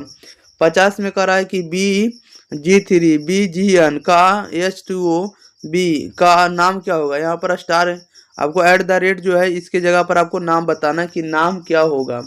तो 50 का राइट आंसर आपका A हो जाएगा। एसिटाल्डिहाइड हो जाएगा। नेक्स्ट क्वेश्चन नंबर देखिएगा ई कॉमन कह रहा है कि कार्बोक्सिलिक अम्लों का क्रियाशील मूलक होता है। तो कार्बोक्सिलिक अम्लों का जो क्रियाशील मूलक होता है क्या होता है? तो COOH होता है। क्या होता है? Bond COOH। राइट आंसर आपका D हो जाएगा। चलिए क्वेश्चन नंबर हम लोग लेते हैं 52 नंबर की ओर। 52 नंबर में देखिए क्या कर रहा है। चलिए 52 नंबर में कह रहा है कि निम्नलिखित में किसके साथ मोनोकार्बोक्सिलिक अम्ल क्रियाशील समवेता प्रदर्शित करता है? तो ये करता है किसके साथ? तो ये करता है ईस्टर के साथ। राइट आंसर D हो जाएगा। 53 में कह रहा है निम्नलिखित में कौन प्राइमरी एमीन को निरूपित करता है? प्राइमरी एमीन को कौन निरूपित करता है? तो RNH2 को। राइट आंसर आपका A हो जाएगा। क्वेश्चन नंबर 54 नंबर की ओर। 54 नंबर में कह रहा है कि मिथिल एमीन को क्लोरोफॉर्म और एल्कोहलीय JNG के साथ गर्म करने पर बनता है। तो JNG को गर्म करने पर क्या बनता है? तो CH3NC बनेगा। राइट आंसर ये हो जाएगा। 55 में कह रहा है कि ट्राई मेथिल एमीन है। एक ट्राई मेथिल एमीन एक क्या है? तो एक प्रकार का आपको टर्शियरी एमीन है। राइट आंसर आपका C हो जाएगा। 56 नंबर में कह रहा है कि निम्नलिखित में किसका एल्किलीकरण संभव है? निम्नलिखित में किसका एल्किलीकरण संभव है? तो टर्शियरी एमीन का। 57 नंबर में कह रहा आणविक सूत्र B3 और GOOM के द्वारा कितने प्राइमरी एमीन संभव होंगे? तो कितने प्राइमरी एमीन संभव होंगे? तो आपको पता होना चाहिए। 57 का राइट आंसर आपका D हो जाएगा। 4 एमीन संभव होगा। क्वेश्चन नंबर देखिएगा आप लोग 58 कह रहा है कि एसीटोन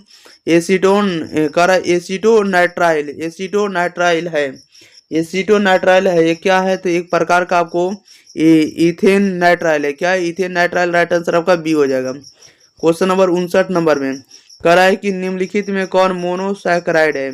मोनोसैकराइड का उदाहरण कौन होगा? तो गैलेक्टोस होगा। क्वेश्चन नंबर 60 में कह रहा है कि न्यूक्लिक अम्लों के न्यूक्लिक अम्लों में निम्नलिखित में कौन सा क्रम होता है? न्यूक्लिक अम्लों में निम्नलिखित में कौन सा क्रम होता है? तो फॉस्फेट भस्म और शर्करा होता है। राइट आंसर आपका बी हो जाएगा। 61 में कह रहा है विटामिन सी की कमी से होता है। विटामिन सी की कमी से होता है अस्कर्वी होता है। राइट आंसर आपका डी हो जाएगा। 62 नंबर में क्या कह रहा है? कह रहा है निम्नलिखित में कौन सा आवश्यक अल्फा अमीनो अम्ल है? अल्फा अमीनो अम्ल कौन सा होगा? तो आपको लाइसिन होगा। राइट आंसर ये हो जाएगा। 63 में कह रहा है कि आधे घंटे में निम्नलिखित में किसके द्वारा स्टार्च को माल्टोज में बदला जाता है? बताइएगा। आधे घंटे में निम्नलिखित में किसके द्वारा स्टार्च को माल्टोज में बदला जाता है? तो ये बदला जाता है आपको डाइस्ट्रेस को। किसको? तो डाइस्ट्रेस को। राइट आंसर डी हो जाएगा।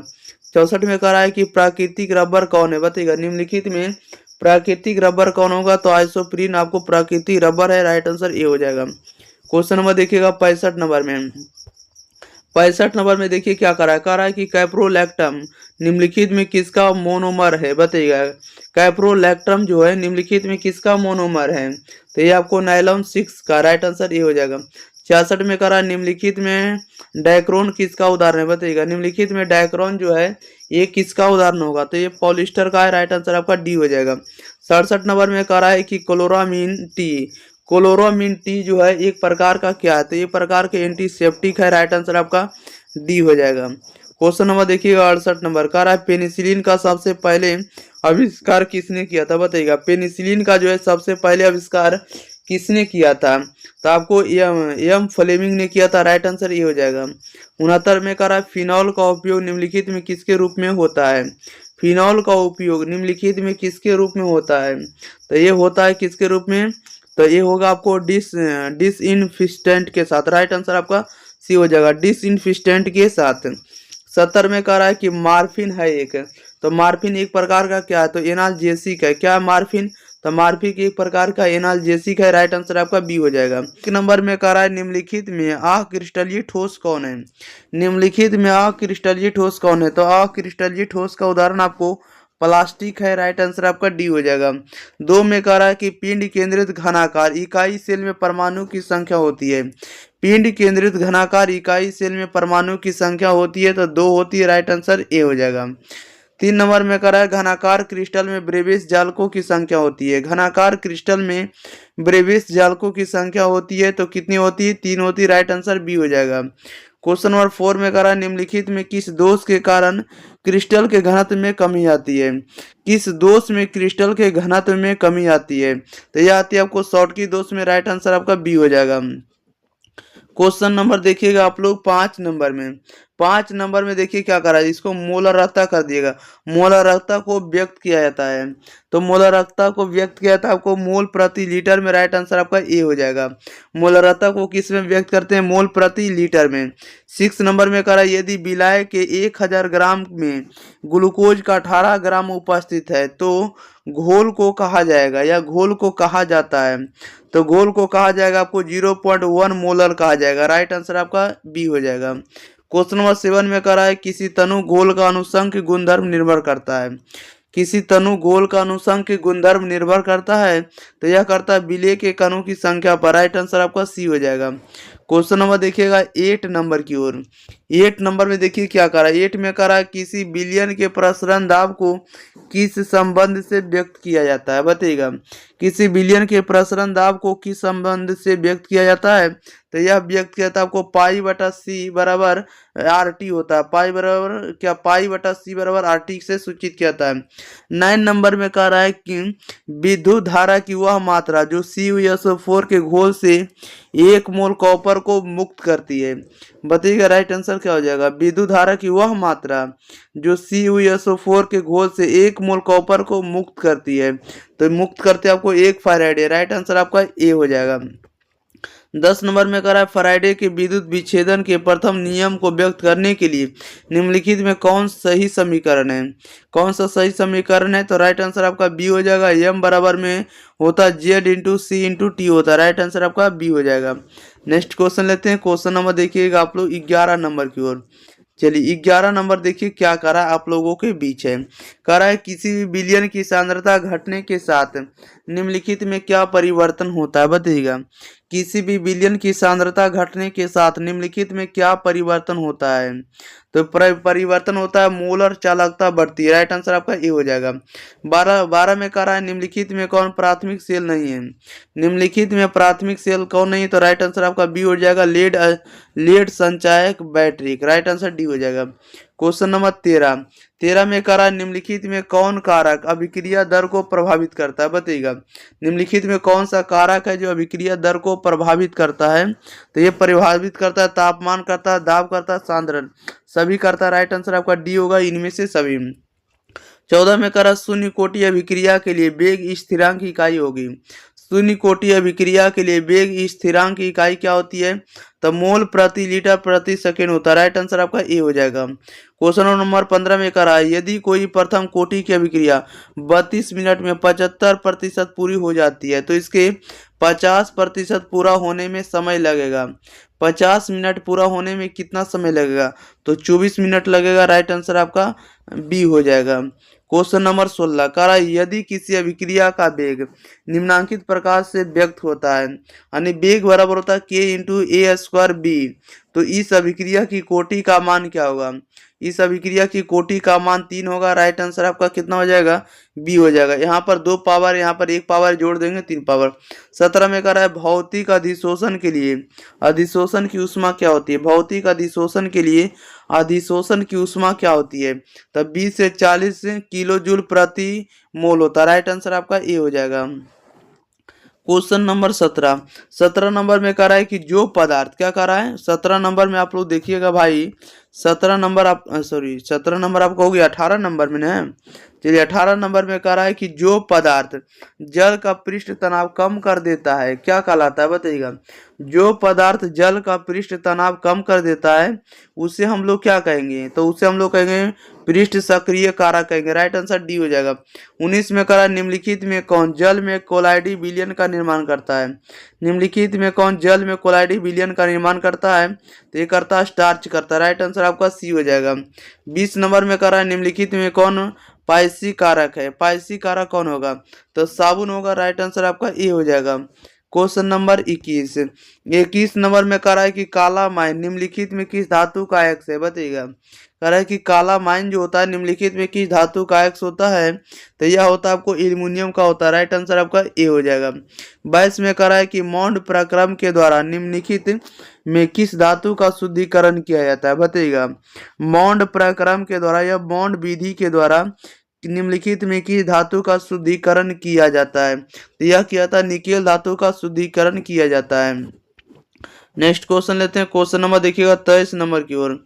चलिए 23 नंबर में कह रहा है 23 नंबर में कह रहा है कि थर्मोइट विधि में निम्नलिखित में कौन अवकारक है? बताइएगा, थर्मोइट विधि में निम्नलिखित में कौन सा अवकारक होता है? तो अवकारक का कार्य आपका एल्युमिनियम करता है। राइट आंसर आपका डी हो जाएगा एल। 24 नंबर में करा लोहा धातु के निष्कर्षण के दरमियान निम्नलिखित में कौन धातु मल के रूप में प्राप्त होता है? राइट आंसर बताइएगा, लोहा धातु के निष्कर्षण के दरमियान निम्नलिखित में कौन धातु मल के रूप में प्राप्त होता है? तो ये होता है आपको प्राप्त FeSiO3 प्राप्त होता है। 25 में करा है कि सबसे कम क्वथनांक वाली गैस है। सबसे कम क्वथनांक वाली गैस कौन होता है? तो हीलियम होता है। कौन होता है? हीलियम होता है। इसको सुधार लेंगे, जिसका संकेत में क्या लिखते हैं? H लिखते हैं। ठीक है, हीलियम 2 होता है, इस बात को याद रखेंगे, परमाणु संख्या 2। क्वेश्चन नंबर देखिएगा आप 26 नंबर में कह रहा है कि निम्नलिखित में कौन हाइड्रोजन बंधन नहीं बनाता है? तो हाइड्रोजन बंधन नहीं बनाता है, कौन नहीं बनाता है? तो HCl नहीं बनाता है। 27 नंबर में कह रहा है कि ऑक्सीजन और ओजोन है। ऑक्सीजन और ओजोन क्या है? तो ऑक्सीजन और ओजोन जो होते हैं अपरूप होते हैं। क्वेश्चन नंबर 28 में कह रहा है कि निम्नलिखित में कौन द्विभाषी कम्ल है? तो द्विभाषी कम्ल कौन होंगे? तो द्विभाषी कम्ल आपको NH3 होगा। क्वेश्चन नंबर 29 में कह रहा है कि संक्रमण तत्वों का स्थान आवर्त सारणी के अंतर्गत है। बताइएगा, संक्रमण तत्वों का स्थान जो होता है आवर्त सारणी के अंतर्गत है, तो डी ब्लॉक में। राइट आंसर आपका सी हो जाएगा, डी ब्लॉक में होगा। ओके, क्वेश्चन नंबर देखिएगा 30 नंबर में कह रहा है निम्नलिखित में कौन संक्रमण तत्व का युग्म है? संक्रमण तत्व का युग्म कौन होगा? तो राइट आंसर आपका डी हो जाएगा, कॉपर और क्या है? तो आपको आयरन है, कॉपर और आयरन। राइट आंसर डी हो जाएगा। क्वेश्चन नंबर 31 में कह रहा है कि क्रोमियम जिसका परमाणु जो संख्या होता है, परमाणु संख्या देखिए चलिए आगे बढ़ते हैं। क्रोमियम का इलेक्ट्रॉनिक विन्यास क्या होता है? तो क्रोमियम का इलेक्ट्रॉनिक विन्यास जो होता है आपको इसमें से कोई भी नहीं दिया है, राइट आंसर आपका डी हो जाएगा। चलिए नेक्स्ट लेते हैं क्वेश्चन नंबर 32 नंबर का। निम्नलिखित में किन तत्वों में 4f कक्षकों में इलेक्ट्रॉन क्रमबद्ध रूप में भरता है? बताएंगे। कह रहा है निम्नलिखित में किन तत्वों में 4f कक्षकों में इलेक्ट्रॉन क्रमबद्ध रूप से भरता है? तो ये क्रमबद्ध रूप से भरता है लैंथेनाइड सीरीज में। 33 में कह रहा है FeCN6 के पावर -3 में Fe की ऑक्सीकरण अवस्था क्या होगा? ऑक्सीडेशन नंबर बताना, ऑक्सीकरण अवस्था क्या होगा? 33 का राइट आंसर आपका बी हो जाएगा, +3 होगा।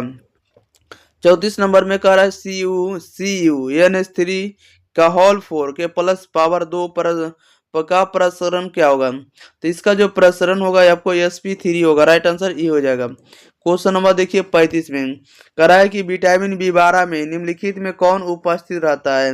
विटामिन B12 में निम्नलिखित में कौन उपस्थित रहता है? इसका राइट आंसर बताइएगा। तो मैग्नीशियम रहता है। क्वेश्चन नंबर देखिएगा आप लोग, कितना नंबर? 36 नंबर। निम्नलिखित में किस जटिल आयन की ज्यामितीय चतुष्फलक नहीं होती? निम्नलिखित में किस जटिल आयन की ज्यामिति चतुष्फलकीय नहीं होती है? तो 36 का राइट आंसर आपका डी हो जाएगा, MnCl4 के पावर -2। 37 में कराए एथिल ब्रोमाइड की अभिक्रिया सोडियम धातु से सूक्ष्म ईथर में कराने पर क्या बनता है? तो सूक्ष्म ईथर में कराने पर आपको ब्यूटेन बनता है, राइट आंसर बी हो जाएगा। क्वेश्चन नंबर 38 में कराए निम्नलिखित में किसका उपयोग निश्चेतक के रूप में होता है? बताइएगा। निम्नलिखित में किसका उपयोग जो है निश्चेतक के रूप में होता है? तो क्लोरोफॉर्म का राइट आंसर ये हो जाएगा। 39 में करा निम्नलिखित में कौन क्लोरल का अणुसूत्र है? क्लोरल का अणुसूत्र कौन होता है? तो क्लोरल का अणुसूत्र होता है CCl3 CH2OH होता है। नेक्स्ट क्वेश्चन नंबर देखिए 40 नंबर में। 40 में कह रहा है कि जब CH3OH CH3Mgx से अभिक्रिया करता है तो कौन यौगिक बनता है? राइट आंसर बताइएगा। कौन सा यौगिक बनता है? इथेन बनता है। 41 में कह रहा है सामान्य सूत्र जो एल्कोहल के सजातीय समूह को प्रदर्शित करता है वह कौन सा है? बताइएगा। कह रहा है सामान्य सूत्र जो एल्कोहल के सजातीय समूह को प्रदर्शित करता है वह कौन सा है? तो वह आपको CnH2n+1 है, ठीक है। CnH2n+1 है, राइट आंसर आपका बी हो जाएगा। क्वेश्चन नंबर 42 कह रहा है एथेनॉल का समावयवी निम्नलिखित में कौन है? बताइएगा। एथेनॉल का जो समावयवी होता है इसमें से कौन है? तो एथेनॉल का समावयवी आपको डाई मेथिल ईथर है। क्वेश्चन नंबर 43 में कह रहा है निम्नलिखित में ल्यूकास अभिकर्मक कौन है? निम्नलिखित में ल्यूकास अभिकर्मक जो होता है कौन होता है? तो अनाद्र ZnCl2 एवं सांद्र HCl होता है, राइट आंसर आपका ए हो जाएगा। नेक्स्ट क्वेश्चन की ओर ले लेते हैं, अगले नंबर 44 नंबर की ओर। चलिए 44 नंबर में ध्यान दीजिएगा। 44 नंबर में कह रहा है कि रेक्टिफाइड स्पिरिट में रहता है। रेक्टिफाइड जो होता है स्पिरिट में क्या रहता है? रेक्टिफाइड स्पिरिट में क्या रहता है? तो 56% एल्कोहल रहता है। क्वेश्चन नंबर 45 में कह रहा है एल्डिहाइड एवं कीटोन दोनों का समान सूत्र होता है। एल्डिहाइड एवं कीटोन का जो दोनों का समान सूत्र होता है CnH2nO होता है, राइट आंसर बी हो जाएगा। 46 में कह रहा है कि आइसोप्रोपिल एल्कोहल के ऑक्सीकरण से निम्नलिखित में कौन प्राप्त होता है? बताइएगा। कह रहा आइसोप्रोपिल एल्कोहल के ऑक्सीकरण से निम्नलिखित में कौन प्राप्त होता है? तो यह प्राप्त होता है आपको एसिटल्डिहाइड होता है, राइट आंसर आपको क्या हो जाएगा? सी हो जाएगा। क्वेश्चन नंबर 47 नंबर में कह रहा है कि कैल्शियम एसीटेट और कैल्शियम फॉस्फेट के मिश्रण को गर्म करने पर निम्नलिखित में क्या बनता है? बताइएगा। कह रहा है कि कैल्शियम एसीटेट और कैल्शियम फॉस्फेट या फार्मेट के मिश्रण में गर्म करने पर क्या बनता है? तो इन दोनों को जब गर्म करेंगे तो हमें एथेनॉल मिलेगा। क्या मिलेगा? इथेनॉल, राइट आंसर डी हो जाएगा। क्वेश्चन नंबर 48 नंबर में कह रहा है कि C6H5MgBr का निम्न में किसके साथ क्रियाशील का सही क्रम है? बताइएगा। ये जो अभिक्रिया हो रहा है किसके साथ सही क्रम में मिला हुआ है? तो राइट आंसर आपका ए हो जाएगा। राइट आंसर क्या जाएगा? 1 2 3 1 2 3 जो आपको सही मिला हुआ है। ओके, अगले क्वेश्चन लेते हैं। क्वेश्चन नंबर देखिएगा आप लोग 49 नंबर में कह रहा है कि निम्नलिखित में किस यौगिक में कार्बोक्सिलिक समूह उपस्थित नहीं रहता है? बताइएगा। निम्नलिखित में कौन से यौगिक में कार्बोक्सिलिक समूह उपस्थित नहीं है? कार्बोक्सिलिक समूह उपस्थित नहीं है तो आपको पिक्रिक अम्ल में नहीं रहता। राइट आंसर आपका सी हो जाएगा। 50 में कह रहा है कि मोनोकार्बोक्सिलिक अम्ल निम्नलिखित में किसका कार्यशील समावि है, बताइएगा। मोनोकार्बोक्सिलिक अम्ल जो है निम्नलिखित में किसका क्रियाशील समावि है, तो ये समावि होगा आपको एल्डिहाइड का। राइट आंसर डी हो जाएगा। अगले क्वेश्चन लेते हैं, क्वेश्चन नंबर 51 नंबर में कह रहा है निम्नलिखित में किस अभिकर्मा के द्वारा फॉर्मिक अम्ल एवं फॉर्मल्डिहाइड के बीच विभेद किया जा सकता है, बताइएगा। निम्नलिखित में किस अभिकर्मा के द्वारा फॉर्मिक अम्ल एवं फॉर्मल्डिहाइड के बीच विभेद किया जा सकता है, तो आपको टाइलेन का अभिकर्मा के साथ। राइट आंसर बी हो जाएगा। 52 में कह रहा है जब फॉर्मिक अम्ल को सांद्र H2SO4 के साथ गर्म किया जाता है तब निम्नलिखित में क्या बनता है, तो क्या बनेगा, तो आपको CO बनता है। क्या बनता है, CO नहीं, कार्बन मोनोऑक्साइड बनता है। क्वेश्चन नंबर 53 में कह रहा है कि प्राइमरी एमीन का क्रियाशील मूलक है। प्राइमरी एमीन का क्रियाशील मूलक क्या होता है, तो आपको NH2 होता है। 54 में कह रहा है एथिल एमीन की अभिक्रिया नाइट्रस अम्ल से कराने पर बनता है। कह रहा है कि एथिल एमीन की अभिक्रिया नाइट्रस अम्ल से कराने पर क्या बनता है, तो ये बनेगा हमको C2H5OH बनता है। राइट आंसर ए हो जाएगा। 55 में कह रहा है कि एसिटामाइड की अभिक्रिया Br2 एवं NaOH के साथ कराने पर क्या बनता है, बताइएगा। एसिटामाइड की अभिक्रिया Br2 एवं NaOH के साथ कराने पर क्या बनता है, राइट आंसर बताइएगा क्या हो जाएगा, तो ये बनेगा आपको मेथिल एमीन बनेगा। क्या बनेगा, methyl amine. Right answer B हो जाएगा। क्वेश्चन नंबर 11 लेते हैं हम लोग 56 नंबर में। 56 नंबर में कह रहा है कि निम्नलिखित में किसमें एल्काइलेशन संभव है, किसमें जो होगा एल्काइलेशन संभव होगा, तो एल्काइलेशन संभव होगा आपको सिर्फ प्राइमरी एमीन में। राइट आंसर ये हो जाएगा। 57 में कह रहा है निम्न में कौन जो है सर्वाधिक मीठा शर्करा है, मीठा शर्करा जो होगा आपको फ्रक्टोज होगा। राइट आंसर आपका बी हो जाएगा। 58 में कह रहा है निम्न में कौन जो है स्टीराइड से संबंधित है, स्टीराइड से संबंधित कौन होगा, तो विटामिन डी होगा। स्टीराइड से कौन संबंधित होगा, विटामिन डी। राइट आंसर आपका डी हो जाएगा। क्वेश्चन नंबर 59 कह रहा है कि निम्न में कौन जो है साधारणतः शरीर द्वारा नहीं बनाए जाते हैं, बताइएगा। निम्नलिखित में कौन है जो साधारणतः शरीर द्वारा नहीं बनाए जाते हैं, तो शरीर द्वारा नहीं बनाए जाते हैं विटामिन। क्वेश्चन नंबर देखिएगा आप लोग 60 नंबर कह रहा है डीएनए तथा आरएनए में समान भस्म है। डीएनए तथा आरएनए में समान भस्म होते हैं, क्या होते हैं, तो ये होते हैं आपको ग्योनिन होते हैं, एडिनिन होते हैं और साइटोसिन होते हैं। ग्वेनिन और एडिनिन और साइटोसिन। ओके। क्वेश्चन नंबर 61 में कह रहा है पीवीसी का एकलक निम्नलिखित में कौन है। पीवीसी का जो एकलक होता है ये निम्नलिखित में से कौन होता है, तो राइट आंसर इसका सी हो जाएगा। CH2 डबल बॉन्ड CH और सिंगल बॉन्ड Cl होगा। ओके। क्वेश्चन नंबर 62 में कह रहा है कि रबड़ को सल्फर के साथ गर्म करने की क्रिया को कहते हैं, बताइएगा। रबड़ को जो सल्फर के साथ गर्म करेंगे तो इसकी क्रिया को हम लोग क्या कहेंगे, तो इसकी क्रिया को हमको गैल्वेनाइजेशन कहेंगे। क्वेश्चन नंबर 63 में कह रहा है निम्नलिखित में कौन योगशील बहुलक है, कौन सा जो क्रिया है जो योगशील बहुलक का उदाहरण है, तो नाइलॉन 6 है। राइट आंसर आपका बी हो जाएगा। क्वेश्चन नंबर लेते हैं हम लोग 64 नंबर की ओर। चलिए 64 नंबर में आप लोग ध्यान दीजिएगा। कह रहा ब्यूना यस निम्नलिखित में किसका बहुलक है, बताइएगा। ब्यूना यस जो होता है निम्नलिखित में किसका बहुलक होता है, तो ये होता है आपको ब्यूटाडाइन एवं अस्टीरीन का। राइट आंसर आपका बी हो जाएगा। ओके। क्वेश्चन नंबर 65 में करा है निम्न में कौन जो है कृत्रिम मीठा अभिकर्ता है, निम्न में कौन जो है कृत्रिम मीठा अभिकर्ता है। कृत्रिम मीठा अभिकर्ता कौन होगा, तो आपको इसमें से सभी हो जाएगा। सैक्रिन होगा, एस्पार्टेम होगा और आपको सोडियम साइक्लोमेट होगा, ये सभी हो जाएगा। राइट आंसर आपका डी लगाएंगे। ओके। क्वेश्चन नंबर देखिएगा 66 नंबर में कह रहा है कि बेलियम का उपयोग निम्नलिखित में किसके रूप में होता है। बेलियम का उपयोग निम्नलिखित में किसके रूप में होता है, तो बेलियम का जो उपयोग होता है ये आपको होता है उपसामक के रूप में। राइट आंसर आपका डी हो जाएगा। 67 में करा रासायनिक रूप में एस्पिरिन निम्नलिखित में से क्या है, रासायनिक रूप से एस्पिरिन निम्नलिखित में से क्या है, तो एस्पिरिन जो होता है एक प्रकार का क्या है, तो आपको एसिटाइल सैलिसिलिक अम्ल होता है, एसिटाइल सैलिसिलिक अम्ल होता है। ओके। क्वेश्चन नंबर देखिएगा 68 नंबर की ओर। 68 नंबर में कह रहा है निम्नलिखित में किसका उपयोग एंटीसेप्टिक के रूप में होता है, निम्नलिखित में किसका उपयोग जो होता है एंटीसेप्टिक के रूप में होता है, तो फिनॉल का होता है। 69 में कह रहा है निम्नलिखित में किस में C डबल बॉन्ड O समूह उपस्थित रहता है, तो सी डबल बॉन्ड उपस्थित रहता है, तो ये जो CO जो होता है आपको कीटोन का समूह होता है। राइट आंसर आपका सी हो जाएगा। क्वेश्चन नंबर 70 नंबर में कह रहा है निम्नलिखित में कौन जो है टर्सरी एल्कोहल है। तो टर्सरी अल्कोहल का उदाहरण ऑप्शन नंबर बी हो जाएगा, CH3 C single bond CH3 single bond CH3 OH होगा।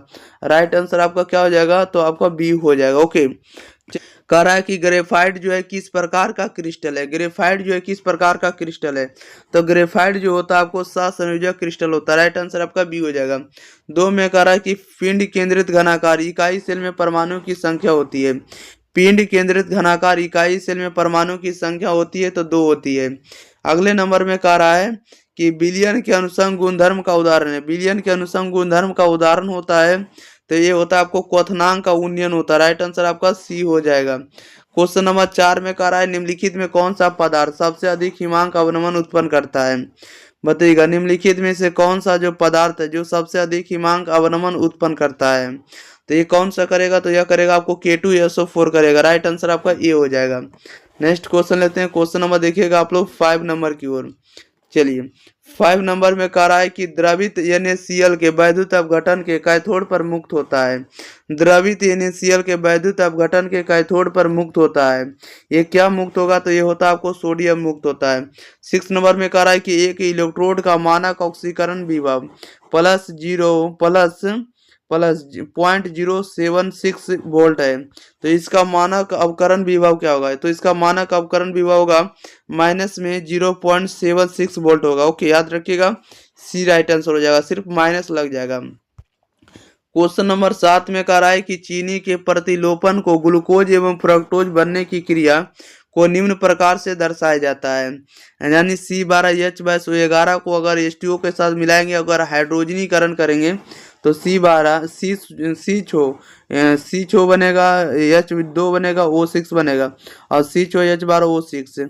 यह जो अभिक्रिया होगी, ये अभिक्रिया को क्या कहेंगे, ये अभिक्रिया को हम लोग बताइएगा क्या करने वाले हैं। तो इस अभिक्रिया का नाम होगा छद्म प्रथम कोटि की। राइट आंसर आपका बी, राइट आंसर आपका सी हो जाएगा, छद्म प्रथम कोटि की अभिक्रिया कहेंगे। क्वेश्चन नंबर देखिएगा 8 नंबर में कह रहा है किसी अभिक्रिया का वेग निम्नांकित प्रकार से व्यक्त होता है। वेग बराबर होता है K×A²B। इस अभिक्रिया की कोटि का मान क्या होगा, तो इस अभिक्रिया की कोटि का मान 3 हो जाएगा, क्योंकि पावर 2 और यहाँ पर 1 है, तो 1 और 2 जोड़ेंगे तो 3 हो जाएगा। अगला नंबर कह रहा है विद्युत क्षेत्र के प्रभाव से कोलाइडी कणों का गमन कहलाता है। विद्युत क्षेत्र के प्रभाव से कोलाइडी कणों का जो प्रभाव कहलाता है, क्या कहलाता है, तब वैद्युत कण संचलन कहलाएगा। राइट आंसर आपका डी हो जाएगा। नेक्स्ट क्वेश्चन लेते हैं। क्वेश्चन नंबर देखिएगा 10 नंबर की ओर।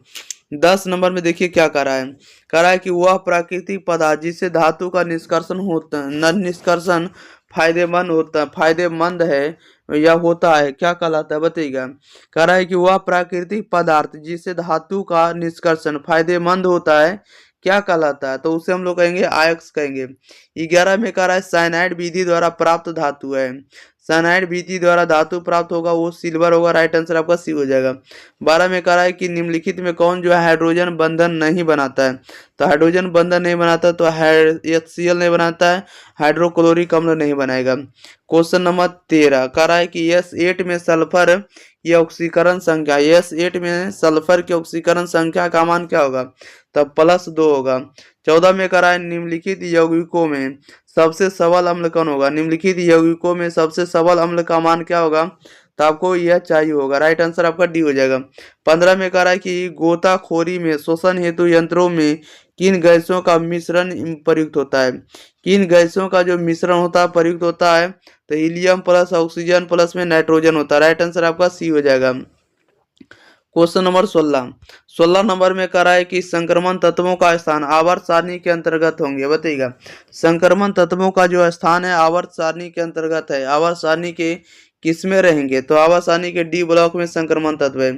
डी ब्लॉक के तत्व को संक्रमण तत्व कहा जाता है। 17 में कह रहा है निम्नलिखित में कौन प्रथम संक्रमण तत्वों के श्रेणी का सदस्य नहीं है। कौन सा सदस्य जो है आपको संक्रमण श्रेणी का सदस्य नहीं, तो मैग्नीशियम नहीं। राइट आंसर सी हो जाएगा।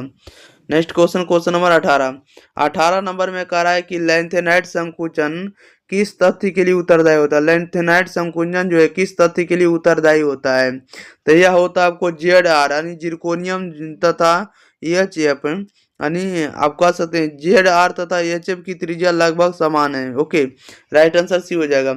19 नंबर में देखिए क्या कह रहा है। कह रहा है कि निम्नलिखित संक्रमण धातु के आयनों में कौन प्रतिचुंबकीय है। कौन सा प्रतिचुंबकीय होता है? तो Zn2+ होता है। राइट आंसर डी हो जाएगा। क्वेश्चन नंबर 20 में कह रहा है कि जटिल आयन CuNH3 प्लस में 2 की संरचना वर्ग तलीय है, तो उस जटिल आयन में Cu+2 का प्रसंकरण का मान क्या होगा?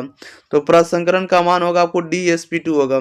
21 में कह रहा है पीटी कह रहा है पीटी C2H4Cl3 माइनस में पीटी की ऑक्सीकरण संख्या क्या होगा? पीटी का ऑक्सीडेशन नंबर का मान बताना, तब प्लस में 2 होगा। नेक्स्ट क्वेश्चन नंबर 22 नंबर में कह रहा है कि सेकेंडरी ब्यूटिल क्लोराइड का IUPAC नाम क्या होगा? राइट आंसर बताइएगा। कह रहा है इसमें से, चलिए आप लोग बताइएगा इसका राइट आंसर क्या हो जाएगा भाई। ठीक है, चलिए बताएंगे इसका राइट आंसर क्या हो जाएगा। 22 नंबर का कह रहा है कि सेकेंडरी ब्यूटिल क्लोराइड का IUPAC नाम क्या होगा? तो इसका जो IUPAC नाम होगा आपको 2-क्लोरोब्यूटेन होगा। राइट आंसर भी हो जाएगा। 23 में कह रहा है निम्नलिखित में किस विधि के द्वारा प्राइमरी सेकेंडरी एवं टर्शियरी एल्कोहल में विभेद किया जा सकता है? तो ये किया जा सकता है ऑक्सीकरण विधि से, ल्यूकास प्रतिकारक विधि से और विक्टर मेयर विधि से। सभी से राइट आंसर आपका डी हो जाएगा, उपरोक्त सभी से। नेक्स्ट क्वेश्चन नंबर 24 नंबर में कह रहा है निम्नलिखित में किसका उपयोग निश्चेतक रूप में होता है? निश्चेतक के रूप में किसका उपयोग करेंगे? तो क्लोरोफॉर्म का करेंगे। राइट आंसर ए हो जाएगा। क्वेश्चन नंबर 25 में कह रहा है कि कैल्शियम एसीटेट को गर्म करने से निम्नलिखित में कौन प्राप्त होता है? बताइएगा। कह रहा है कैल्शियम एसीटेट को गर्म करने पर क्या प्राप्त होता है? तो एसीटोन प्राप्त होगा। राइट आंसर सी हो जाएगा। क्वेश्चन नंबर 26 में कह रहा है एल्कोहल में कौन रहता है? एल्कोहल में कौन रहता है? तो OH क्रियाशील मूलक का रहता है। 27 नंबर में कह रहा है निम्नलिखित में कौन है एल्डिहाइड और कीटोन में विभेद कर सकता है? एल्डिहाइड और कीटोन में विभेद कर सकता है, कौन कर सकता है? तो फेलिंग विलियन कर सकता है। राइट आंसर आपका ए हो जाएगा। क्वेश्चन नंबर 28 नंबर में कह रहा है कि प्राइमरी एमीन का क्रियाशील मूलक निम्नलिखित में कौन है? प्राइमरी एमीन का क्रियाशील मूलक निम्नलिखित में से कौन होता है? तो NH होता है। राइट आंसर आपका ये हो जाएगा। 29 में करा तनु एवं अल्प क्षारीय KMnO4 के घोल को कहा जाता है? बताइएगा। तनु एवं अल्प क्षारीय KMnO4 के घोल को क्या कहा जाता है? तो इसके घोल को हम लोग कहते हैं वेयर अभिकर्मक कहेंगे। राइट आंसर आपका सी हो जाएगा। नेक्स्ट क्वेश्चन लेते हैं। क्वेश्चन नंबर देखिएगा आप लोग 30 नंबर की ओर। चलिए 30 नंबर का आंसर आप लोगों के बीच है, बताइएगा क्या होगा। कह रहा है कि फिनॉल को जस्ता के चूर्ण के साथ उबालने पर निम्नलिखित में से क्या बनता है? बताइएगा। फिनॉल को जस्ता के चूर्ण के साथ उबालने पर निम्नलिखित में से क्या बनता है? तो ये बनेगा आपको बेंजीन बनता है। राइट आंसर सी हो जाएगा। 31 में कह रहा है कार्बोक्सिलिक अम्लों का क्रियाशील मूलक है। कार्बोक्सिलिक अम्लों का क्रियाशील मूलक क्या होता है? तो COOH होता है। नेक्स्ट क्वेश्चन लेते हैं। क्वेश्चन नंबर 32 नंबर की ओर। 32 नंबर में कह रहा है कि एक कार्बनिक यौगिक की अभिक्रिया NaHCO के संतृप्त जलीय विलयन से कराने पर फदफदाहट होती है। तो निम्नलिखित में से वह कौन सा यौगिक होगा? जब फदफदाहट होगा तो कौन सा यौगिक होगा? तो एसिटिक अम्ल होगा। राइट आंसर सी हो जाएगा। क्वेश्चन नंबर 33 में करा ईस्टर को निम्नलिखित में किस सूत्र से व्यक्त किया जाता है? ईस्टर को निम्नलिखित में से किस सूत्र से व्यक्त किया जाता है? तो RCOOR से। राइट आंसर आपका क्या हो जाएगा? तो बी हो जाएगा। RCOOR। राइट आंसर बी हो जाएगा। याद रखिएगा ईस्टर का सूत्र है। नेक्स्ट क्वेश्चन नंबर देखिएगा 34 नंबर। कह रहा है कि नाइट्रो एल्केन के अवकरण से बनता है। नाइट्रो एल्केन के अवकरण से बनता है तो बनता है प्राइमरी एमीन। राइट आंसर आपका क्या हो जाएगा? सी हो जाएगा। 35 में कह रहा है DNA तथा RNA में समान भस्म उपस्थित है।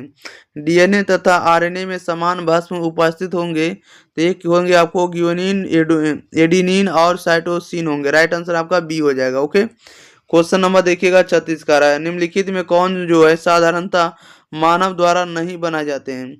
कौन जो है मानव द्वारा नहीं बनाए जाते हैं? तो विटामिन को नहीं बनाए जाते। राइट आंसर आपका बी हो जाएगा। क्वेश्चन नंबर 37 नंबर में कह रहा है निम्नलिखित में किस बहुलक में एमाइड बंद होता है, एमाइड बंधन होता है, बताइएगा निम्नलिखित में किस बहुलक में जो है एमाइड बंधन होता है या एमाइड बॉन्ड होता है, तो ये होता है आपको नायलॉन 6 में। क्वेश्चन नंबर 38 में कह रहा है कि ओलोन एक बहुलक है, ओलोन एक जो बहुलक होता है आपको किसके होते हैं, तो एक्रिलोनाइट्राइल का होता है, एक्रिलोनाइट्राइल का राइट आंसर आपका बी हो जाएगा।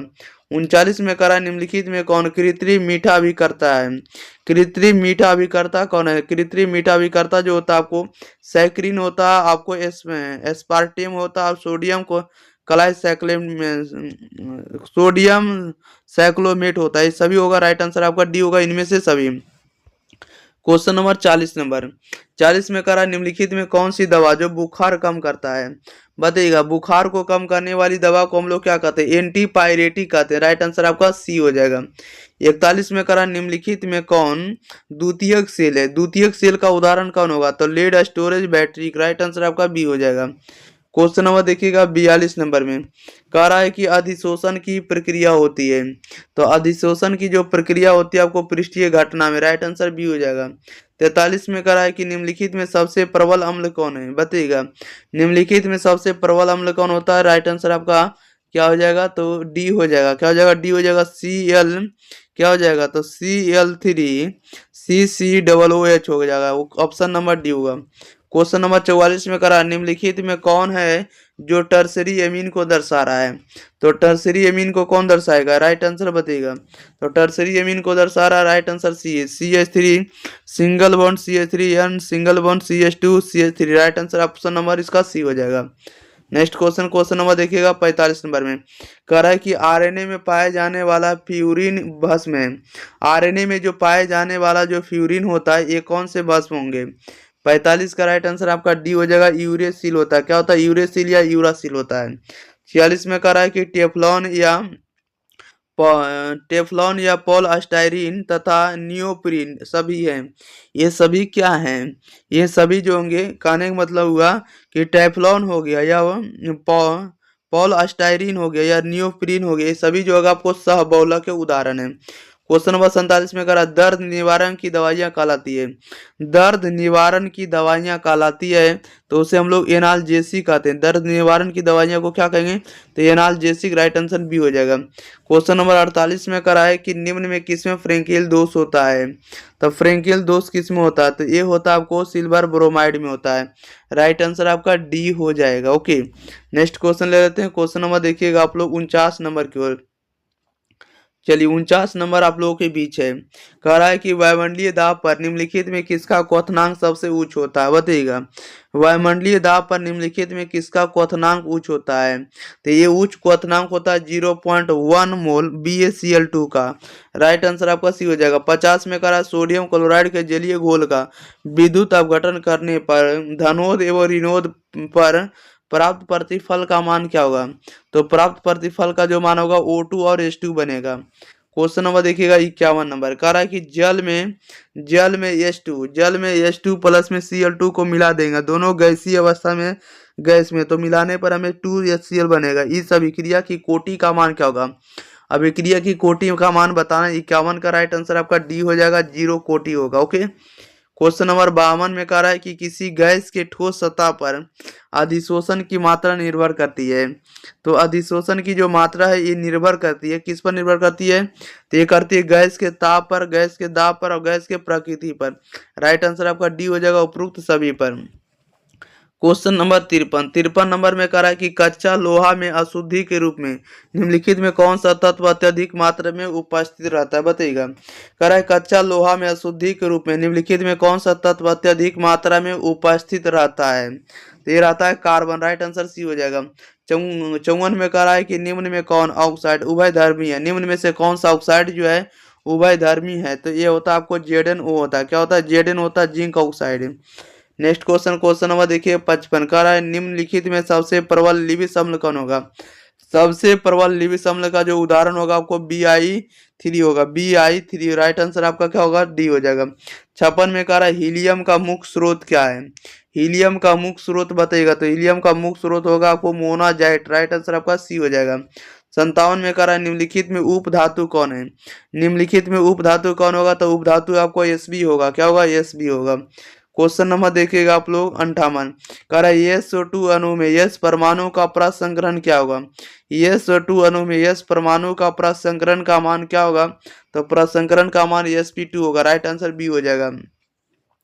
59 नंबर में कह रहा है कि H3PO3 है, ये क्या है, H3PO3 है, ये क्या है, तो एक प्रकार का आपको द्विभाषिक अम्ल है। राइट आंसर आपका बी हो जाएगा। 60 नंबर में कह रहा है कि मर्क्यूरस आयरन का सूत्र है। मर्क्यूरस आयन का सूत्र होता है, तो ये होता आपको क्या होता है, तो Hg2 और +2 होता है। राइट आंसर आपका बी हो जाएगा। 61 में कह रहा है Au धातु की ऑक्सीकरण संख्या होती है। Au धातु की ऑक्सीकरण संख्या का मान +1 और +3 दोनों होता है। राइट आंसर आपका सी हो जाएगा। क्या हो जाएगा, सी हो जाएगा। क्वेश्चन नंबर 62 नंबर की ओर। 62 नंबर में कह रहा है K4FeCN6 में Fe का प्रसंकरण का मान क्या होता है, बताइएगा। K4FeCN6 में Fe का प्रसंकरण का मान क्या होता है, तो D2sp3 होता है। राइट आंसर सी हो जाएगा। 63 में कह रहा है एथिल क्लोराइड में, एथिल क्या है, एथिल क्लोराइड में AgCN के साथ गर्म करने पर प्राप्त होता है। ये क्या प्राप्त होता है, तो एथिल साइनाइड प्राप्त होगा। राइट आंसर आपका क्या हो जाएगा, ए हो जाएगा, ethyl cyanide. Okay. Question number 64 कह रहा है एथिल एल्कोहल के साथ किस यौगिक की अभिक्रिया से एथिल ब्रोमाइड बनता है, बताइएगा। एथिल एल्कोहल के साथ किस यौगिक की अभिक्रिया से एथिल ब्रोमाइड बनता है, तो एथिल ब्रोमाइड बनता है Br2 से। क्वेश्चन नंबर 65 में कह रहा है सोडियम एथॉक्साइड तथा ब्रोमो एथेन अभिक्रिया करके देते हैं, बताइएगा। सोडियम एथॉक्साइड तथा ब्रोमो एथेन अभिक्रिया करके देते हैं, ये क्या करके देते हैं, तो ये देते हैं आपको डाई एथिल ईथर के करके। ओके। क्वेश्चन नंबर 66 नंबर में कह रहा है कि C4H10O कितने समयावी ईथर प्रदर्शित करते हैं। C4H10O कितने समयावी ईथर प्रदर्शित करते हैं, तो राइट आंसर आपका ए हो जाएगा, 3 समयावी को प्रदर्शित करते हैं। 67 में कह रहा है निम्नलिखित यौगिकों में किस पर इलेक्ट्रॉन स्नेही द्वारा तुरंत आक्रमण होगा, बताइएगा। करा निम्नलिखित यौगिकों में किस पर इलेक्ट्रॉन स्नेही द्वारा तुरंत आक्रमण होगा, तो तुरंत आक्रमण होता है आपको फिनॉल में। राइट आंसर आपका सी हो जाएगा। क्वेश्चन नंबर 68 करा निम्नलिखित में किसका उपयोग फॉर्मलिन के रूप में होता है। निम्नलिखित में किसका उपयोग जो है फॉर्मलिन के रूप में होता है, तो HCO के द्वारा होता है, HCHO में होता है। राइट आंसर ये हो जाएगा। क्वेश्चन नंबर देखिएगा 69 नंबर। ओके, चलिए 69 नंबर आप लोग देखिएगा। 69 में कह रहा वह कार्बोक्सिलिक अम्ल जो टॉलेंस अभिकारकों को अवकृत करता है, बताइएगा।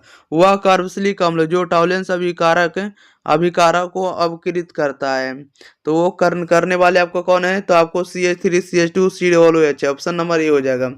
70 में कह रहा है कि क्लोरल का सूत्र क्या होता है, तो क्लोरल का जो सूत्र होता है आपको CCl3 और CHO होता है, CCl3 और CHO होता है। राइट आंसर आपका सी हो जाएगा। ओके, याद रखिएगा।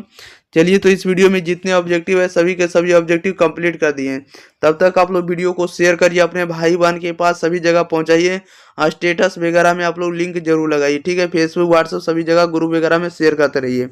और चैनल को सब्सक्राइब नहीं किया तो चैनल को आप लोग जरूर सब्सक्राइब कर लीजिएगा। अगर आप लोग को बेस्ट कंटेंट चाहिए तो आप लोग पहले नंबर इसको सब्सक्राइब कर लिए, ठीक है। आपको सबसे पहले नोटिफिकेशन मिलेगा, और साथ ही साथ व्हाट्सएप ग्रुप का नंबर आप लोग नोट कर लेंगे 906571, और इसके बाद आपका 9439। इस नंबर पर आप लोग जुड़ जाना। एग्जाम फ्री का आपको व्हाट्सएप ग्रुप और टेलीग्राम चैनल है, ठीक है। तो आपको पहले नंबर इस नंबर पर मैसेज करेंगे तो हम आपको व्हाट्सएप ग्रुप के साथ जोड़ देंगे, एग्जाम फ्री के व्हाट्सएप ग्रुप के साथ, ताकि जो भी नोटिफिकेशन आएगा आपको सबसे पहले यहाँ मिलते रहे। ओके, मिलते हैं अगले वीडियो के साथ, तब तक के लिए thank you for watching this video, धन्यवाद।